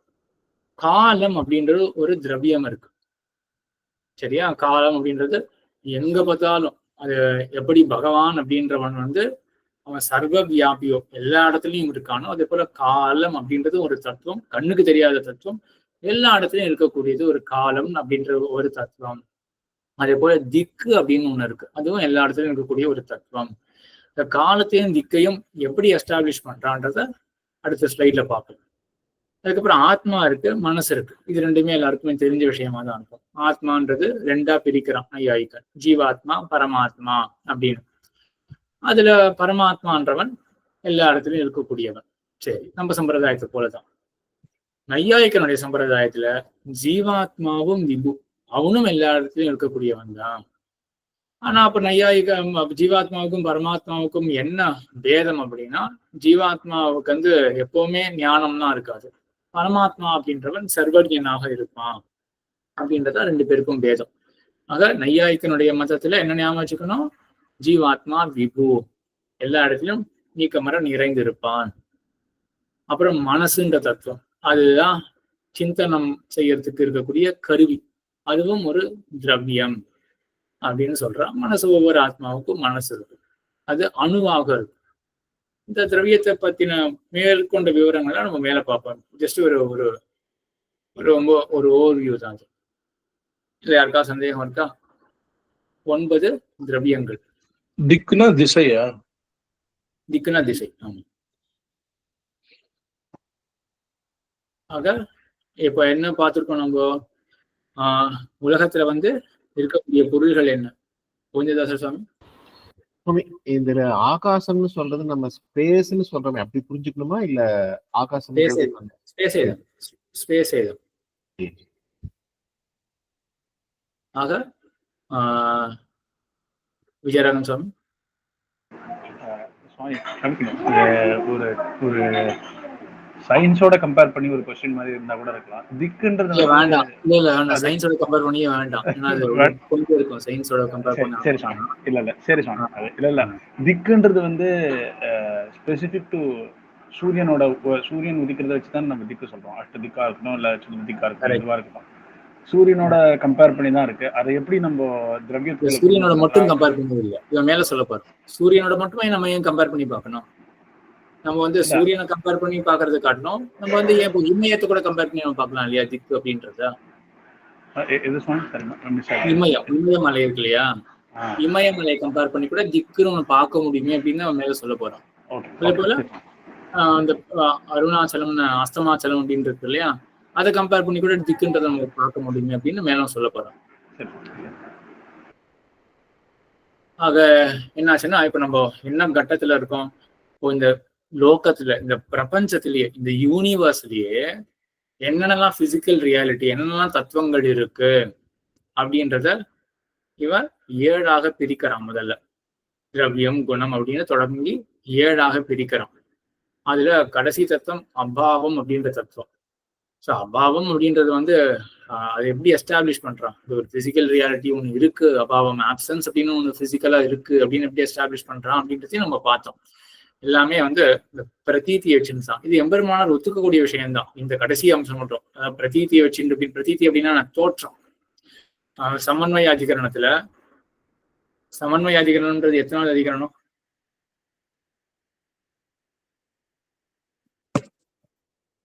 விஜயராகவன் சுவாமி, 4வது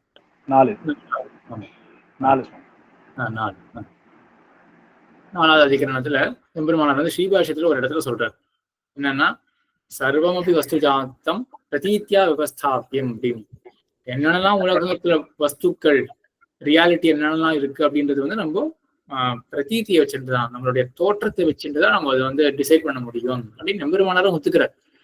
ஆனா என்ன நையாயிக்கன் எப்படி கண்டிப்பார் அப்படின்னா, இப்போ இவன் சொல்றான் இல்லையா, லேப்டாப் இல்லை அப்படின்ற ஒரு தோற்றம் இருக்கு அப்படின்னு. நீ சொல்ற மாதிரிலாம் தோற்றம் இருக்கணும்னு அவசியமே கிடையாது அப்படின்னு வேற விதமா கண்டிப்பார். அதெல்லாம் நம்ம மேல பார்ப்போம். ஆக இவன் போகிற அந்த பாதையானது நமக்கு எடுத்துக்கொள்ள வேண்டிய பாதை தான். ஸோ தாட் எப்படி, அதாவது நம்மளுடைய அந்த பிரதீதி எப்படி இருக்கு, தோற்றம் எப்படி இருக்கு அப்படின்றத அனலைஸ் பண்ணி தான் அவன் பதார்த்தங்களை எஸ்டாப்ளிஷ் பண்றான் அப்படின்றதையும் பார்த்தோம். அதுக்கப்புறம் திரவியத்துல இருக்கக்கூடிய உட்பிரிவுகள், 9 உட்பிரிவுகள். இதுல பெரும்பாலும் எல்லா பதங்களும் எல்லாருக்குமே தெரிஞ்சிருக்கும். திக்கு அப்படின்னு தட்டுன்னு நமக்கு திசை அப்படின்றது நமக்கே தெரியறது இல்லையா? ஸோ எல்லா பொருள்களும் தெரியும். சரி, இதுல இந்த முதல் 5 பொருளை பத்தி என்ன ஒரு சம்சயமும் இருக்காது. எல்லாருமே ஒத்துக்கிறது தான். 5 பூதங்கள் பிசிக்கலா இருக்குன்றது யாருக்கு தான் சந்தேகம் இருக்க போறது. அதே போல மனசு ஆத்மால பிசிக்கலா இருக்கு அப்படின்றதுல யாருக்குமே எந்த சந்தேகமே இருக்காது. சரி, இப்ப காலம் திக்கு அப்படின்னு சொல்றாங்க இல்லையா? காலம்னு ஒரு தத்துவம் இருக்கா, ஆல் பர்வேடிங்கா எல்லா இடத்துலயும் வியாபித்து இருக்கக்கூடிய ஒரு தத்துவம். திக்கும் அதே மாதிரி ஒண்ணு இருக்கு அப்படின்னு சொல்றான். அதை எப்படி எஸ்டாப்ளிஷ் பண்றான் அப்படின்றத மட்டும் இப்ப அடுத்தது பார்ப்போம். இது வந்து நம்ம இந்த போன ஸ்லைட்ல பார்த்த விஷயமே தான். நமக்கு ஒரு விவகாரம் இருக்கு. விவகாரத்துக்கு அண்டர்லைங்கா, விவகாரம்னா என்ன? பேச்சு வழக்கம், அந்த பேச்சு தான் விவகாரம் அப்படின்றது. இப்போ பேசணும் அப்படின்னு பேச்சு ஏற்பட்டாலே அதுக்கு அண்டர்லைங்கா ஞானம் ஒன்று இருந்திருக்கும். ஞானத்துக்கு ஏதாவது அடிப்படையா விஷயம் இருக்கும். சரி, இப்ப நம்ம காலம் அப்படின்றது எப்படி எஸ்டாப்ளிஷ் பண்றாங்கன்னா, ராமன் நாளை வரப்போகிறான் அப்படின்னு இருக்கு. இதுல என்னென்னலாம் விஷயங்கள் அப்படின்னு பார்த்தோம்னா, ராமன் விஷயமா இருக்கானா? வருதல் அப்படின்ற செயல் அது விஷயமா இருக்கா? இந்த 2 பேரையும் எதுல சேர்க்கலாம்? ராமன் அப்படின்றத எதை சேர்க்கலாம்? திரவியத்துல சேர்த்துக்கலாம் இல்லையா? அந்த உடம்பு வந்து பிருத்திவியால் ஆக்கப்பட்டது. அப்போ பார்த்திவமான திரவியம் அப்படின்னு சேர்த்துடலாம். பிருத்திவியால் ஆக்கப்பட்ட திரவியம் அப்படின்னு. வருதல் அப்படின்றத எதுல சேர்க்கலாம்? 7 பதார்த்தங்கள்ல எதுல சேர்க்கலாம்? கர்மத்துல சேர்த்துடலாம். ஆக கர்மத்தை சேர்த்துடலாம் இல்லையா? இப்ப அடுத்தது அப்போ ஒண்ணு மிஸ்ஸிங்கா இருக்கு. நாளை அப்படின்னு சொல்லி இருக்கோமே, நம்ம என்ன மீன் பண்றோம்? நாளை அப்படின்னு சொல்றோமே, அதுக்கு என்ன மீனிங் இருக்கணுமே, அந்த வேர்டுக்கு ஏதாவது மீனிங் இருக்கணுமே அப்படின்னு யோசிச்சு என்ன சொல்றான்னா, இதுதான் இப்போ காலம் அப்படின்ற ஒரு தத்துவம் இருக்குன்றது இந்த பேச்சு வழக்கே காட்டுறது. இப்ப நாளை அப்படின்னு நம்ம சொல்லணும்னா, ஏதோ ஒரு விஷயத்தை பத்தி புரிஞ்சுட்டு நம்ம நாளை அப்படின்னு சொல்றோம். எதை பத்தி புரிஞ்சுக்கிறோம் அப்படின்னா, காலத்தை பத்தி புரிஞ்சுக்கிறோம் அப்படின்னு சொல்றோம். ஸோ மேற்கொண்டு நம்ம அந்த காலம் அப்படின்றத அப்போ நாளை அப்படின்னு இருக்கு. அப்ப நேற்று அப்படின்னு ஒன்று சொல்றோம். அப்ப நேற்றுன்னு தனியா ஒரு காலம், அது ஒரு பிசிக்கல் ஆப்ஜெக்ட். நாளை அப்படின்னு தனியா ஒரு காலம், பிசிக்கல் ஆப்ஜெக்ட். 10 நிமிஷம் அப்படின்னு சொல்றோம், 10 நிமிஷம்ன்றது பிசிக்கல் ஆப்ஜெக்ட் அப்படின்னு இவ்வளவு ரியாலிட்டிஸ் இருக்குமா? இப்போ காலம்ன்றது நம்ம இப்படி யோசிச்சு பாருங்களேன். ஒரு 10,000 வாக்கியங்கள் இருக்கு. ராமன் நாளை வரப்போகிறான், ராமன் நாளை 3 மணிக்கு வரப்போறான், ராமன் நாளைக்கு 4 மணிக்கு வரப்போறான் அப்படின்னு எவ்வளவு வாக்கியங்கள் இருக்கு. அப்ப 4 மணி அப்படின்றதே ஒரு தனி ஒரு பிசிக்கல் ஆப்ஜெக்ட் மறுபடியும் அப்படின்னு சொல்ல முடியுமா? 5 மணின்றது மறுபடியும் ஒரு பிசிக்கல் ஆப்ஜெக்ட் அப்படின்னு சொல்ல முடியுமா? அப்படி கிடையாது. எல்லாத்தையும் சேர்த்துதான் இவன் காலம் அப்படின்றத ஒண்ணு வச்சுட்டு இருக்கான். ஸோ அந்த ஒரு காலம் அப்படின்னு அந்த ஒரு தத்துவத்தை வச்சுட்டு எல்லா விதமான இந்த ஞானம் இருக்கு இல்லையா? நாளைக்கு 5 மணிக்கு வரப்போறான் அப்படின்னு ஒரு ஞானம் ஏற்பட்டாதான் நாளைக்கு 5 மணிக்கு வரப்போறான் அப்படின்னு நம்ம பேச போறோம். அப்ப 5 மணி அப்படின்னு நமக்கு ஒண்ணு தோணி இருக்கு இல்லையா? அதுக்கு என்ன வேண்டி இருக்குன்னா, ஒரு விஷயம் வேண்டி இருக்கு. என்ன விஷயம்னா காலம் அப்படின்னு ஒரு தத்துவம் போதும். அதே காலத்தை பத்தி தான் யோசிக்கும் பொழுது நமக்கு 6 மணி அப்படின்னு தோன்றது. அது எப்படி தோன்றதுன்றதுலாம் நம்ம மேல கொஞ்சம் விவரிச்சு மேற்கொண்டு பார்ப்போம்.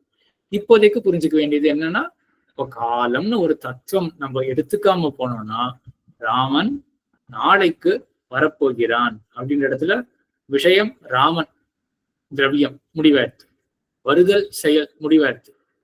நாளை அப்படின்னு என்ன நம்ம யோசிச்சு என்ன சொன்னோம், என்ன மீன் பண்றோம் நாளை அப்படின்றதுக்கு பதில் என்ன அப்படின்னா, நம்ம காலத்தை தான் மீன் பண்றோம். நம்ம காலம்னு ஒரு பிசிக்கல் என்டிட்டி இருக்கு, சரியா? இது காலத்தை பொறுத்தவரையிலும் இதே லாஜிக்கோட தான் ராமன் கிழக்கு நோக்கி செல்கிறான் அப்படின்னு இருக்கு. இங்கேயும் அதேதான். ராமன் செயல், வருதல், செல்லுதல் அப்படின்ற செயல் ரெண்டுமே நம்ம சேர்த்துட்டோம், திரவியத்திலையும் கர்மத்திலையும் சேர்த்துட்டோம். கிழக்கு நோக்கி அப்படின்னு சொல்றோமே, அது என்ன கான்செப்ட், அது என்ன தத்துவம் அது அப்படின்னா, அதுதான் திக்குன்ற தத்துவம். மறுபடியும் இங்கேயும் ஒரு கேள்வி வரும். அப்போ வடக்கு நோக்கி அப்படின்னா வடக்குன்னு தனியா ஒரு திக்குன்னு தத்துவம் இருக்கா? அதே போல தெற்கு நோக்கி இல்லாட்டி கரெக்டா இந்த சப் டைரக்ஷன் நோக்கி அப்படின்னா எவ்வளவோ சப் டைரக்ஷன்ஸ் நம்ம கொண்டு போயிடலாம் இல்லையா? இந்த ஆங்கிள் அப்படின்லாம் வச்சுட்டு பார்த்தோம்னா எவ்வளவோ ஆங்கிள் வரும். அந்தந்த ஆங்கிளுக்குன்னு ஒவ்வொரு பதார்த்தம் தனியா எடுத்துக்கணும் அப்படின்னு அப்படி தேவை கிடையாது. எப்படி ஒரே ஒரு காலமானது 6 மணி 8 மணி 7 எல்லா அந்த விவகாரத்துக்கும் அதுவே போதுமானதாக இருக்குமோ, அதே போலதான் திக்கு அப்படின்ற ஒரு தத்துவம் போதும். இவன் இந்த இதை நோக்கி போறான், இவன் இந்த ஆங்கிள் போறான், அந்த ஆங்கிள் போறான் அப்படின்னு எல்லா விவகாரத்துக்கும் அந்த அந்த திக்கு அப்படின்றது தான் நம்ம மீன் பண்றோம் அப்படின்னு ஒரே ஒரு பொருளாக இருக்கும். இந்த காலம் திக்குன்றது விஜயராமன் சுவாமி சுவாமி அப்படின்னா திக்குன்றது வெறும் திசை மட்டும் கிடையாது இல்லையா? இப்போ ஊர்துவம், அதரம், கீழே, மேல, கீழே எல்லாமே சொல்லிடலாம் இல்லையா? அது வெறும் ஒன் டைமென்ஷனல் மட்டும் இல்லை, எல்லா டைமென்ஷனுக்கும் சேர்த்து தான் சொல்றா இந்த இடத்துல. அது அப்படிதான் எடுக்கணும் இல்லையா? ஆக்சுவலா நையாயிக்கனுடைய இவர் கேட்கும்போது தான் வந்து தோன்றது. ஆனா இவர் நையாயிக்கன் வந்து நமக்கு டைரக்ஷன்ஸ் நம்ம என்ன சொல்றோமோ, ஈஸ்ட், வெஸ்ட், நார்த், சவுத்துலாம் இருக்கு இல்லையா, இதை மட்டும்தான் அவன் திக்குன்னு எடுத்துக்கிறான். ஸோ மேல போறது அப்படின்றத மேல் நோக்கி போறது அப்படின்றது இருக்குன்னு வச்சுக்கோங்க. நம்ம என்ன மீன் பண்றோம்? ஊர்துவ கமனம் அப்படின்றது இருக்கு இல்லையா, அதுல திசையில ஆக்சுவலா சேர்த்திருக்கான்னு தோன்றது. 10 திசைன்னு சொல்லிருக்கு இல்லையா, 10 திசைன்னு சொல்றதுனால இருக்கிற எக்ஸாம்பிள்ஸ் இந்த மேல் நோக்கி கீழ் நோக்கின்றது வரவே இல்லை. ஆனா கிழக்கு நோக்கி வடக்கு நோக்கி அப்படிங்கிற எக்ஸாம்பிள்ஸ் இருக்கு. அது ஒரு சுதந்திரம் தோன்றது. அதுவும் எடுத்துக்கலாமே தாராளமா. மேல் திசை கீழ் திசை அப்படின்றதையும் தாராளமா எடுத்துக்கலாம் தான் தோன்றது. எனக்கு ஏதோ நையாய்க்கு ஒரு கான்ட்ரடிக்ஷன் இருக்குன்னு தோணலை எனக்கு. அப்போ தாராளமா அந்த மாதிரி எடுத்துக்கலாம். ஸோ ஒரே ஒரு திசை தான். அது என்ன பண்றது அப்படின்னா, ஒருத்தர் வந்து மேல் நோக்கி போறான் அப்படின் பொழுது நம்ம என்ன மீன் பண்றோம்னா அந்த திசையை தான், திக்கு அப்படின்ற ஒரு பதார்த்தத்தை தான் புரிஞ்சுட்டு நம்ம இந்த மாதிரி சொல்லுறோம். கீழ் நோக்கி போகும்போது அதே திக்குன்ற பதார்த்தத்தை அதே தான் நம்ம மீன் பண்றோம். வடக்கு நோக்கி போகும்போது அதே தான் திக் பதார்த்தத்தை தான் நம்ம மீன் பண்றோம். இதுக்கு மேலதான் ஒரு கேள்வி வரும் இல்லையா, அது எப்படி ஒரே ஒரு திக் பதார்த்தம் அப்படின்னு தான் இருக்கு அப்படின்னா, அப்போ எப்படி அது ஒரே ஒரு, இப்போ லேப்டாப் ஒரு பொருள் இருக்கு, அதை பார்த்தே நம்ம வந்து இது செல்போன், இது ஃப்ரிட்ஜு அப்படின்னு சொல்ல முடியாது இல்லையா. அப்போ ஒரு பதார்த்தத்தை பார்த்தா நமக்கு ஒரு விதமா தான் ஞானம் ஏற்படும், நமக்கு ஒரு விதமா தான் பேச்சு வழக்கு ஏற்படும். ஆனா நம்ம இங்க என்ன சொல்றோம், ராமன் கிழக்கு நோக்கி செல்கிறான். அப்புறம் வேற யாராவது மாத்திப்போமே, கிருஷ்ணன் கிழக்கு நோக்கி செல்கிறான் அப்படின்னு அங்க வந்து அந்த வேறுபாடு தெரிகிறது இல்லையா. கிருஷ்ணன் ராமன் மாத்திரம் ஏன், அங்க பதார்த்தமே மாறி இருக்கு. ஆனால் ராமன் கிழக்கு நோக்கி செல்கிறான், ராமன் வடக்கு நோக்கி செல்கிறான், ராமன் மேல் நோக்கி செல்கிறான். எல்லா இடத்துலயும் என்ன மாறலைன்னா திக்குன்றது மாறல, அது கான்ஸ்டன்டா தான் வந்துட்டு இருக்கு. அப்போதான் ஒரு கேள்வி வரும், இப்போ கான்ஸ்டன்டா அது இருக்கு அப்படின்னா எப்படி நம்ம பேச்சு வழக்கு மட்டும் மாறுறது? பேச்சு வழக்கு மாறிக்கிறனால நம்ம அண்டர்லையிங் ஞானம் மாறுதானா வச்சுக்கணும், அதான் நம்மளுடைய ரிவர்ஸ் லாஜிக்ல பார்த்தோமே அப்படின்னு கேள்வி கொஞ்சம் யோசிச்சு பாருங்க. இந்த கேள்வி அடுத்த கேள்வியாக வரணும், எல்லாரும் யோசிச்சு பாருங்க, அடுத்த கேள்வி வரணும். இதே போலதான் காலத்துக்கும், காலம்ன்றது ஒரே தத்துவம் தானே பார்த்தோம். ராமன் நாளைக்கு 3 மணிக்கு வருவான், ராமன் நாளைக்கு 4 மணிக்கு வருவான். இப்போ எதுவுமே மாறல அப்படின்னு சொல்றோம். ராமன் மாறல, வருதல் அப்படின்ற செயல் நம்ம ஏற்கனவே சொல்லிட்டோம், கருமத்துல அடக்கிட்டோம். 3 மணி 4 மணின்னு பேச்சு மாறினா கூட நம்ம காலம் அப்படின்ற தத்துவத்தை மாத்தல, ஒரே ஒரு கால தத்துவம் தான் அப்படின்னு சொல்லிட்டோம். அப்ப இங்கேயும் அந்த கேள்வி வரும், அதுக்கு நம்ம பதில் மேற்கொண்டு பார்ப்போம். திருவேங்கடம் சுவாமி, அடியன் திருவேங்கடம் சுவாமி. அடியன் திக்குன்றது வந்து 8 திக்கு இருக்கு. இப்போ இந்த 8 திக்கும் எய்தர் நீங்க மேல போனாலும் சரி கீழே போனாலும் சரி, பட் டைரக்ஷன் திக்குன்றது வந்து கேள்வி கிடையாது. இல்ல நீங்க யாருமே தயவுசெய்து உங்களோட ஒப்பீனியன் எல்லாம் யாருமே சொல்லாதீங்க சரியா. கேள்வி இருந்தா மட்டும் கேளுங்க தயவுசெய்து, யாருமே ஒப்பீனியன் எல்லாம் சொல்லாதீங்க. மேல் அப்படின்றது ஒரு திசை வேணா, ஏன்னா அதுக்கப்புறம் எக்ஸ்டெண்ட் ஆகிட்டே போயிட்டு இருக்கும் கான்வர்சேஷன். மேல்ன்றது ஒரு திசை தான், கீழ் ஒரு திசை. மேல் நோக்கி போறது அப்படின்றது வந்து நம்ம இந்த டைரக்ஷனை சரியா சொல்லலையே, அது எந்த 8ல வரலையே அப்படின்றதுதான் கேள்வியாக இருந்தது. அதனால 10 திசை அப்படின்னும் நம்மளுடைய பேச்சு வழக்கத்துல 10 திசை அப்படின்னும் இருக்கிறதுனால, நையாயிக்கனுடைய கிரந்தத்துல நான் படிச்ச வரையிலும் இந்த ஊர்த்வதிக் அப்படின்னு அவங்க வந்து சொன்ன மாதிரி ஞாபகம் இல்லை. ஆனா இப்போ விஜயராகவன் சாமி கேள்வி கேட்டதுனால எனக்கு ஒரு கான்ட்ரடிக்ஷனாகவும் இங்க எதுவும் தெரியல. ஊர்த்வதிக்கு அதோதிக்கு அப்படின்றதும் ஒரு பெரிய கான்ட்ரடிக்ஷனாக தெரியல அப்படின்னா பதில் நான் மேற்கொண்டு நான் ரெஃபர் பண்ணிட்டு சொல்றேன், என்ன நையாயிக்கன் என்ன சொல்லியிருக்கான் அப்படின்னு.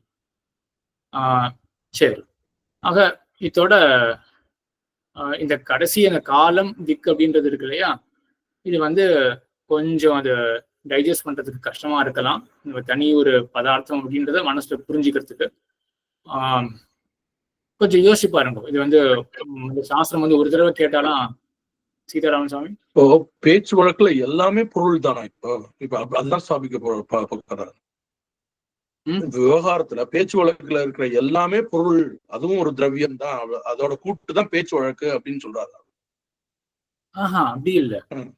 பேச்சு வழக்குனால நம்ம பேச்சு வழக்கு ஏற்படுறதுனால நம்ம என்ன தெரிஞ்சுக்கிறோம் அப்படின்னா, பேச்சு வழக்குக்கு அண்டர்லைங்கா ஞானம் இருக்கணும் இல்லையா? ஞானம் இருந்தால்தான் நம்ம அதை பத்தி பேசவே முடியும், ஒரு பேச்சை நமக்கு எழும். பட் ஞானம் அப்படின்னாலே ஏதோ ஒரு விஷயத்தை பத்தின ஞானமா தானே இருக்கணும். ஆகையினால இவன் என்ன சொல்றான்னா, நம்மளுடைய விவகாரத்தை வச்சுட்டு பேச்சு வழக்கத்தை வச்சுட்டு இந்த மாதிரி ஒரு பொருள் இருக்குன்னு நம்மளால எஸ்டாப்ளிஷ் பண்ண முடியும். இல்லாட்டி இப்போ திக்குன்னு ஒரு பொருள் இருக்கு அப்படி நம்ம கண்ணாலையை பார்த்தா தெரிஞ்சுக்க முடியும்.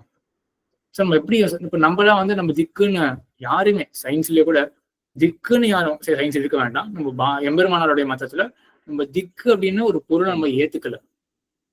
ஆனா இவன் ஏத்துக்கிறான், ஒரு பிசிக்கல் தத்துவம் திக்கு அப்படின்னா ஆல் பர்வேடிங்கா ஒரு பிசிக்கல் தத்துவம் இருக்கு அப்படின்னு ஒத்துக்கிறான். ஏன் ஒத்துக்கிறான்? அவன் என்ன பதில் சொல்றான் அப்படின்னா, கிழக்க நோக்கி ராமன் செல்கிறான் அப்படின்னு நம்ம பேச்சு இருக்கு இல்லையா, இதை யாருமே டினையே பண்ண முடியாது. இப்ப இந்த பேச்சு இப்படி இருக்கிறதுனால அப்ப இது அண்டர்லைங்க கண்டிப்பா ஒரு ஞானம் இருக்கணும். எதை பத்தி நம்ம தெரிஞ்சுட்டு இருக்கோம்? ராமன் செல்கிறான், அதெல்லாம் தெரிஞ்சு போயிடுது. ராமன் அப்படின்ற ஒரு திரவியம், அது பிருத்திவியால் ஆக்கப்பட்ட உடம்பு. அது அதே போல பிருத்திவியால் ஆக்கப்பட்ட நான் வந்து ஏதோ ஒரு சாதாரண ராமன் சொல்றேன், பெருமாள் இங்க எடுத்துன்னு வர வேண்டாம். இப்போ ராமன் அப்படின்னு ஏதோ ஒரு பர்சன் இருக்கான். அதே போல செல்கிறான் அப்படின்னு இருக்கு, அது செயல் கர்மம் அப்படின்றது தெரிஞ்சு போயிடுது. சரி, இப்ப இந்த கிழக்க நோக்கி அப்படின்றத நம்ம சொல்றோமே, அப்ப என்ன தெரிஞ்சுட்டு நம்ம சொல்றோம் கிழக்க நோக்கி அப்படின்னு? அதுக்கு அவன் சொல்றான், அப்போ திக்குன்னு ஒரு பொருள் இருக்கு. ஸோ அதை அடிப்படையாக வச்சுட்டுதான் நம்ம இந்த பேச்சு வழக்கே நமக்கு ஏற்பட்டிருக்கு. நம்ம இந்த திக்கை வந்து ஒரு விதமாக தெரிஞ்சுட்டு இருக்கோம், அதனாலதான் கிழக்க நோக்கி அப்படின்னு சொல்றோம். அதே திக்கை நம்ம வேற விதமாக தெரிஞ்சுட்டோம் என்றால் அப்போ மேற்க நோக்கி அப்படின்னு மாத்தின்றுவோம். ஆக திக்குன்னு ஒரு பொருள் மட்டும் இல்லை அப்படின்னு வச்சுக்கோமே, ராமன் செல்கிறான் அது வரைக்கும் வந்துடும். கிழக்க நோக்கி அப்படின்னு பேச்சு வரத்துக்கு வாய்ப்பே இருக்காது. அப்ப இந்த பேச்சு வந்திருக்கிறதுனாலயே நம்ம என்ன தெரிஞ்சுக்கணும்? திக்குன்னு தனியா ஒரு பொருள் இருக்கு அப்படின்னு தெரிஞ்சுக்கணும் அப்படின்னு புரியுது எனக்கு. இந்த முதல்ல நம்ம பார்த்தோம் பார்த்தீங்களா, ஸ்ரீபாஷி சாரத்துல சித்த பதார்த்தம் காரி பதார்த்தம் அதோட ரிலேட் பண்ணணுமா? இதை இல்ல பண்ணக்கூடாது. வருதல் சம்பந்தம் அதுக்கு எந்த சம்பந்தமும் கிடையாது, எந்த சம்பந்தமும் கிடையாது. இது ஜென்ரிக்கா எல்லாமே அந்த ஒவ்வொரு பிசிக்கல் ரியாலிட்டி எப்படி எஸ்டாப்ளிஷ் பண்றாங்க மையாயிக்கன் அப்படின்றது தான். இப்போ காலத்தை வச்சு யோசிச்சு பாருங்களேன். இப்போ காலத்தை ராமன் செல்கிறான் நேற்று, இல்லாட்டி ராமன் செல்கிறான் இப்பொழுது வச்சுக்கோமா. சரி, இப்பொழுதுனா கொஞ்சம் கன்ஃபியூசிங் ஆயிடும். ராமன் சென்றான் நேற்று. இப்போ ராமன் சென்றான் ரெண்டு பொருள் நம்ம அக்கௌண்ட் பண்ண முடியும். ஒரு லெட்ஜர் மாதிரி பாருங்களேன், நம்ம வேர்ட்ஸ் என்னெல்லாம் நம்ம சொல்றோமோ அது கரஸ்பாண்டிங்கா மீனிங் நம்மளால அக்கௌண்ட் பண்ண முடியறதா? ராமன் சென்றான் நேற்று அப்படின்றது ராமன் டிக் போட்டுடலாம், திரவியம் அக்கௌண்ட் பண்ண முடியறது என்ன விஷயம் அப்படின்னு. சென்றான் செல்லுதல் செயல், அதையும் டிக் போட்டுடலாம், அக்கௌண்ட் பண்ண முடியறது என்ன அப்படின்னு. சரி, நேற்றுன்னு ஒரு வார்த்தை இருக்கு, நம்ம என்ன மீன் பண்றோம், அதுக்கு அண்டர்லைங்கா என்ன விஷயம், மீனிங் ஆஃப் தட் வேர்ட், அவ்வளவுதான். பதார்த்தம்னாலே அதுதான் பதத்தினுடைய அர்த்தம். இப்ப நேற்று அப்படின்றதுக்கு அந்த சொல்லுக்கு ஏதாவது அர்த்தம் சொல்லணுமே. என்ன அர்த்தம்? காலம் அப்படின்றது தான் அர்த்தம். அந்த ஒரே காலம் அப்படின்ற பதார்த்தத்தையே நம்ம வேற விதமா பார்த்தா நாளை அப்படின்னு சொல்ல முடியும்னால, நாளை 4 மணின்னு சொல்ல முடியும், நாளை 10 மணி அப்படின்னு சொல்ல முடியும். அப்படி சொல்ல முடியுன்றதுனால ஒரே ஒரு காலம் அப்படின்ற ஒரு பதார்த்தத்தை நம்ம கண்டிப்பா ஒத்துண்டு ஆகணும் அப்படின்னு அங்க இது பண்றோம். சரி, சரி, இதுக்கே 9 மணி ஆயிடுத்து. நமக்கு சட்டுன்னு அந்த இது பார்க்கலாமா? அந்த 7 பிரச்சனைகள் ஒரு 5 நிமிஷத்துல பார்க்கலாம். அந்த 7 பிரச்சனைகள் வாட்ஸ்அப் குரூப்ல போஸ்ட் பண்ணியிருந்தேன் இல்லையா?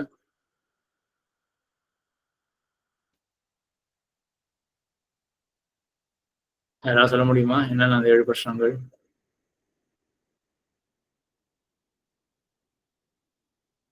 முதல் சுதர்ஷன் சுவாமி ஒவ்வொரு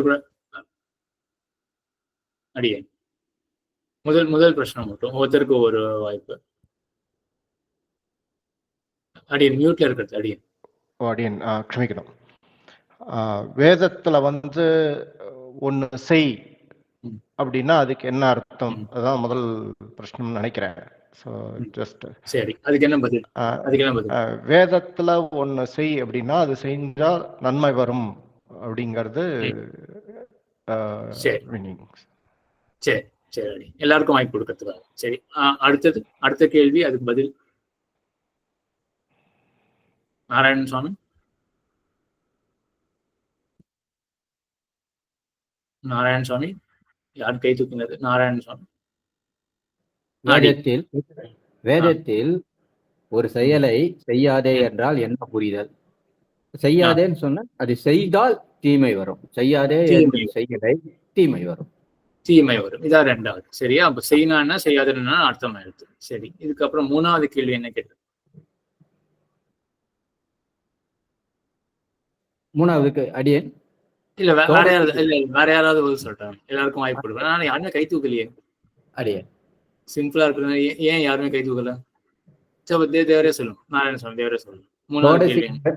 சோடசி கிரகத்தை கொண்டு யாகம் செய் என்றால் என்ன புரிதல்? அந்த யாகத்தை சோடசி கிரகத்தை கொண்டு செய்தால் யாகம் பூர்த்தியாகும். இதுதான் ஒரு முக்கியமான விஷயம். இப்ப என்ன பலன் அப்படின்னா யாகத்தினுடைய பூர்த்தி. சரியா சொல்லிட்டீங்க. யாகத்தினுடைய பூர்த்தி தான் இங்க பலன். சரி, அப்புறம் அடுத்தது கோபாலன் சுவாமி கைத்து இருக்கு. நாலாவது கேள்வி கோபாலன் சுவாமிக்கு வாய்ப்பு கொடுக்கலாம். அடியன் மியூட்ல இருக்கீங்க. அடியன் கோபாலன் சுவாமி. சோடசி கிரகம் வைத்து செய்யாதே என்பது என்ன? அது வந்து அந்த செயல்ல இருந்து மீள்வதற்காக சொல்லப்படுகிறது. அது செய்யக்கூடாது, செய்தால் பாதகமா இருக்கும். இப்ப யாகம் பூர்த்தி ஆகாது. யாகம் பூர்த்தி ஆகாது, அதான் இங்க பாதம். நமக்கு என்ன பாதம் அப்படின்னா சோடசி கிரகத்தை கொண்டு பண்ணோமே என்றால் யாகத்துக்கு பூர்த்தி ஏற்படாது அப்படின்னு. இது நாலாவது கேள்வி. அடுத்தது விமலா மாமி கைத்துக்கு இருக்கு. அஞ்சாவது கேள்வி என்ன மாமி? இப்ப மூணாவது கேள்விக்கும் நாலாவது கேள்விக்கும் உள்ள விரோதம். அதாவது இப்ப பொருள் வந்து ஒண்ணுனால நன்மை, ஒரு பொருளால ஒரு நன்மை விளையும், இல்லைன்னா தீமை விளையும்.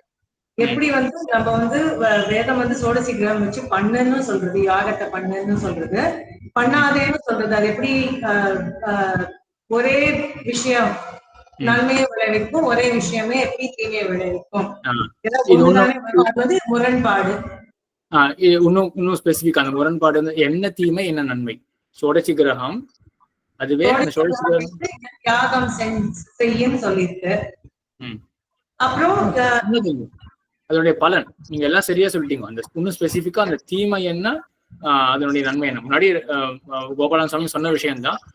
சோடசி கிரகம் வச்சு பண்ணாக்கா யாகம் பூர்த்தி ஆகும்.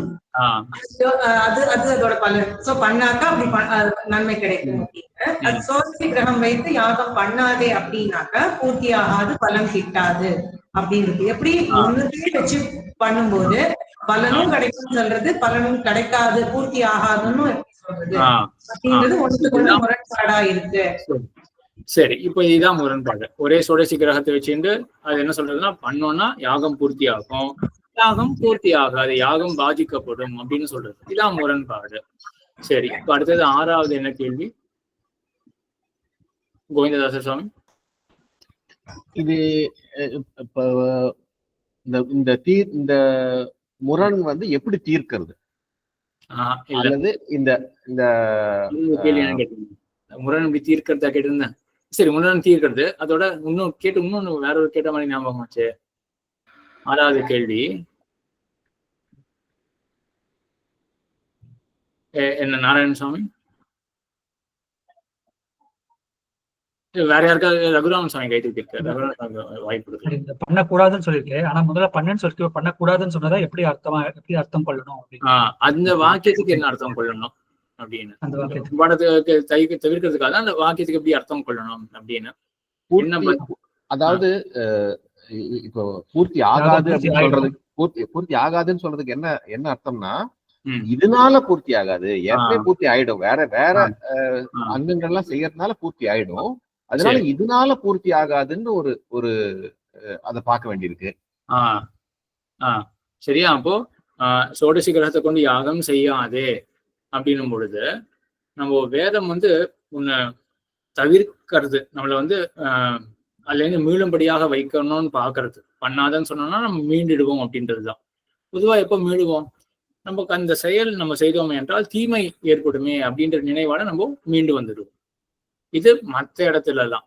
இங்க ஸ்பெஷலா வேதம் எப்படி நம்மள நிவர்த்தியில ஏற்படுத்துறது, நிவர்த்தியில தள்ளுறது, எப்படி நம்மளை வந்து நிவர்த்திப்பிக்கிறது, அதாவது நம்மளை எப்படி இழுக்கிறது, தடுக்கிறது, பண்ணாம எப்படி நம்மளை தடுக்கிறது அப்படின்னா என்ன? இங்க என்ன லாஜிக்? இங்க செய்யறதால தனியா ஒண்ணும் நன்மை ஏற்பட போறது இல்லை, ஏற்கனவே அது வேற அங்கங்களால் ஆயிடுது. அது பிரயோஜனம் இல்லாத விஷயங்கிறதுனால அதை மீண்டுடுவோம். அப்போ நம்ம 2 சிந்தனையினால ஒரு செயலை நம்ம பின்வாங்குவோம். எந்த 2 சிந்தனை? ஒண்ணு, அந்த செயலை பண்ணோம்னா நமக்கு தீமை ஏற்படும் அப்படின்ற சிந்தனை இருந்தாலும் மீண்டுடும். 2வது என்னன்னா, அந்த செயலுக்கு எந்த பலனுமே இல்லை அப்படின்னாலும் மீண்டு வந்துருவோம் இல்லையா? ஆகையினால வேதம் வந்து இங்க 2வது அப்ரோச் எடுத்துக்கிறது. என்ன பண்றது அப்படின்னா, அது வெறும் அந்த செயலை பண்ணா தீமை ஏற்படும் அப்படின்னு சொல்லல, யாகம் பூர்த்தி ஆகாது அப்படின்றதான் சொல்லல. ஏன்னா அப்ப சொன்னாதான் முரண்பாடு வந்துடும். இங்க என்ன சொல்றது வேதம் அப்படின்னா, இது தேவை கிடையாது, இது பண்ணாமல் போனாலும் கூட மற்ற அங்கங்களை கொண்டே யாகத்துக்கு பூர்த்தி ஏற்பட்டுடும். சரி, இது 6வது. 7வது கேள்வி வேற யாருக்காவது வாய்ப்பு? சுரேஷன் சாமி வேணாம், வேற யாராவது வாய்ப்பு?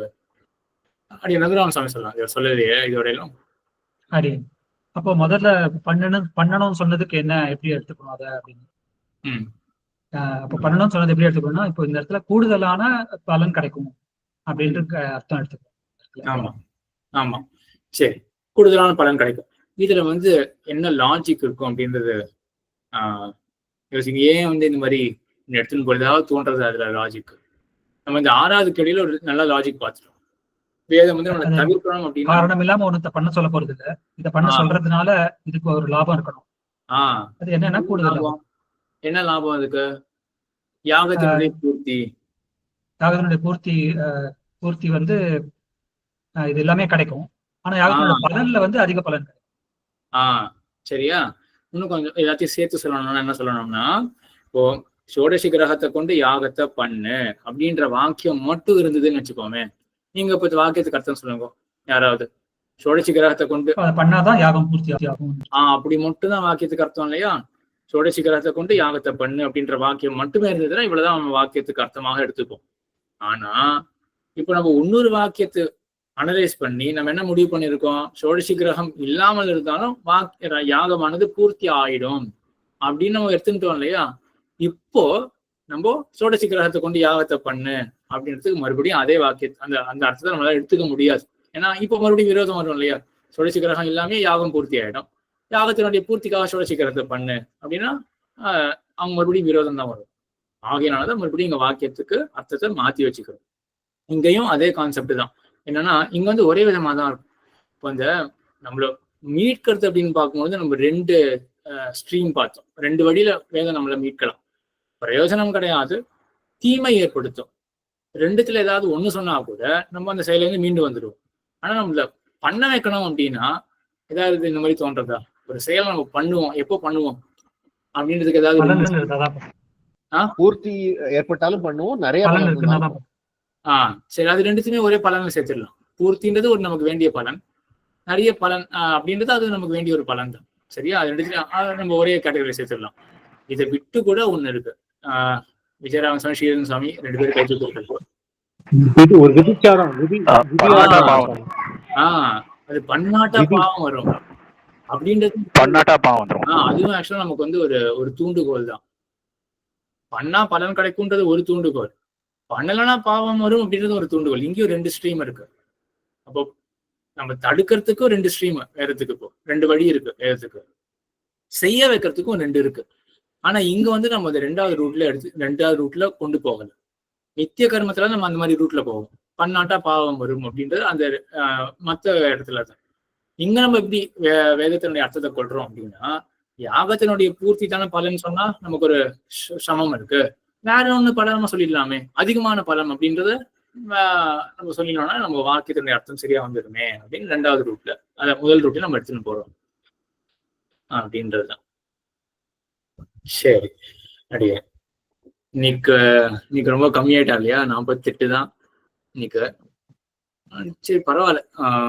இன்னைக்கு வந்து ரொம்ப கஷ்டமா இருந்ததுன்னு தோன்றது, இந்த காலம் திக்கு அப்படின்றதுலாம். ஒன்றும் பண்ண முடியாது, இது கஷ்டம், கொஞ்சம் கஷ்டப்பட்டு தான் ஆகணும். சார்க்கும் மீமாம்சா ஆக்சுவலா இன்னும் கொஞ்சம் கஷ்டமாலாம் இல்ல சுவாமி, கஷ்டமான இல்லை இல்லையா, கஷ்டமான இல்லை.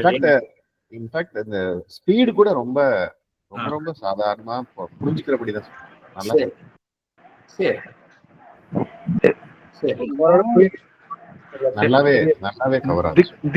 திக்கும் காலமும் நன்னா புரியுது சுவாமி, நல்லா புரியுது இல்லையா, புரியுது இல்லையா. சரி சரி சரி. அதான் எனக்கு என்னன்னா, ஒண்ணு இப்போ விஜயராகவன் சாமி, ஸ்ரீவத்சன் சாமி வேணாம், விஜயராகவன் சாமி பர்சனாலிட்டி பார்த்துருக்கேன்னா எல்லாருமே ஏர்லி 40s இருக்கிற எல்லாம் சாஃப்ட்வேர் இன்ஜினியர்ஸ். ஸ்ரீவத்சன் சாமி பற்றி தெரியல, நேரில் பார்த்ததில்ல. சரி, இந்த மாதிரி நிறைய பேர் வரலாம், அதுதான் நல்லா இருக்கும். எதுவோ தெரியல, ஏனோ யாரும் வர மாட்டேங்கிறா. இங்க இருக்கிற ஒரு 50 பேர் இருக்கோம் இல்லையா, எல்லாருமே அநேகமா 55 எல்லாம் தாண்டி 55, 60 இந்த இதெல்லாம் இருப்பீங்கன்னு நினைக்கிறேன். அதாவது ஞாயிற்றுக்கிழமை 8 மணிங்கிறது இருக்க, சம்டைம் இருக்க நிறைய பேருக்கு மேபி மறந்துடலாம். அதாவது ஏதோ காரணங்கள் வெளியே போயிருக்கலாம்.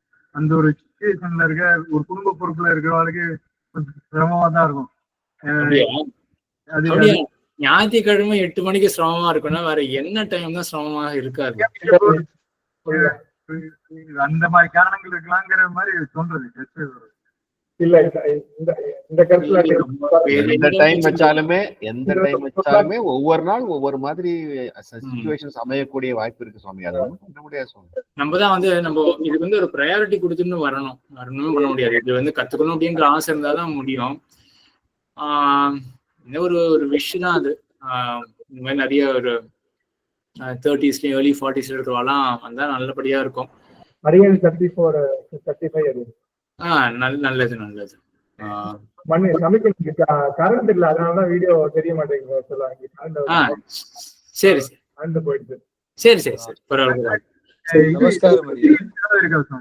ஓ, இது யாரு? ஜெகநாதன் சுவாமி யாரு? அடியன் ஜெகநாதன் சுவாமி அதான் புதுசா தான் தெரியல. இந்த மாதிரிலாம் அவனுக்கு முன்னாடி கான்டாக்ட் இல்லாதனால யாருன்னு தெரியல. ஸோ ராஜேஷ் சுவாமி தான் பார்த்தேன். அவரும் சென்னையில இருக்கா ராஜேஷ் சுவாமி? சரி தெரியல. இப்போ ஜெகநாதன் சுவாமி வீடியோ வந்துருக்காரு, சங்கீதா ஜெகநாதன் போட்டிருக்கு. நமஸ்காரம் அடியன். அடியன் ரகுராமன். நாங்க 3 பேர், அம்மா வைஃப், நாங்க 3 பேரும் கிளாஸ் அட்டெண்ட் பண்ணிட்டு இருக்கோம் ஒரு இதுல அக்கௌண்ட்ல தான். சரி சரி. ஸோ அண்ட் சண்டே கிளாஸ் வந்து ரொம்ப சௌரியமா இருக்கு டைமிங். சரி. அடியன் வந்து தங்களை நாங்குநேரியில பார்த்த 2 வாரத்துக்கு முன்னாடி சுவாமியை பார்த்தோம். வாடுவாமலை படம் வந்திருக்கச்ச. சரி சரி, ஞாபகம் இருக்கு. சரி சரி சரி சரி சரி. ரொம்ப சிம்பிளா தான் இருக்கு, ஃபாலோ பண்ணிக்க முடியும். சரி சரி சரி சரி அடிக்க. சரி அடியன் இந்த ரெஃபரன்ஸுக்கு ஒரு தமிழ் இது ரகுராமன் சாமி தான் டிரான்ஸ்லேட் பண்ண ஆரம்பிச்சிருக்காரு. ஆனா எனக்கு என்ன தோன்றது அப்படின்னா, பெஸ்ட் இந்த வீடியோ தான் ஒரு ரெஃபரன்ஸ் ஆச்சுக்கலாம்னு தோன்றது. அந்த தமிழ் டிரான்ஸ்லேஷன் கூட அதுக்கப்புறம் மறுபடியும் நீங்க தான் நோட்ஸ் எடுக்கணும். வீடியோ கேட்டு நீங்களே நோட்ஸ் எடுத்துட்டு இருக்கோம்.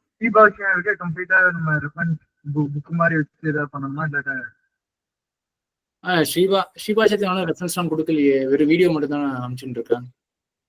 ஏற்கனவே வச்சிருக்கேன் சாமி, அதனால கேட்கிறேன். புக்கெல்லாம் இருக்கு, சரி அதை ரெஃபர் பண்ணலாமாங்கிறதுக்காக கேட்கிறேன். அப்படி எனக்கு புரியல, கேள்வி சரியா புரியல.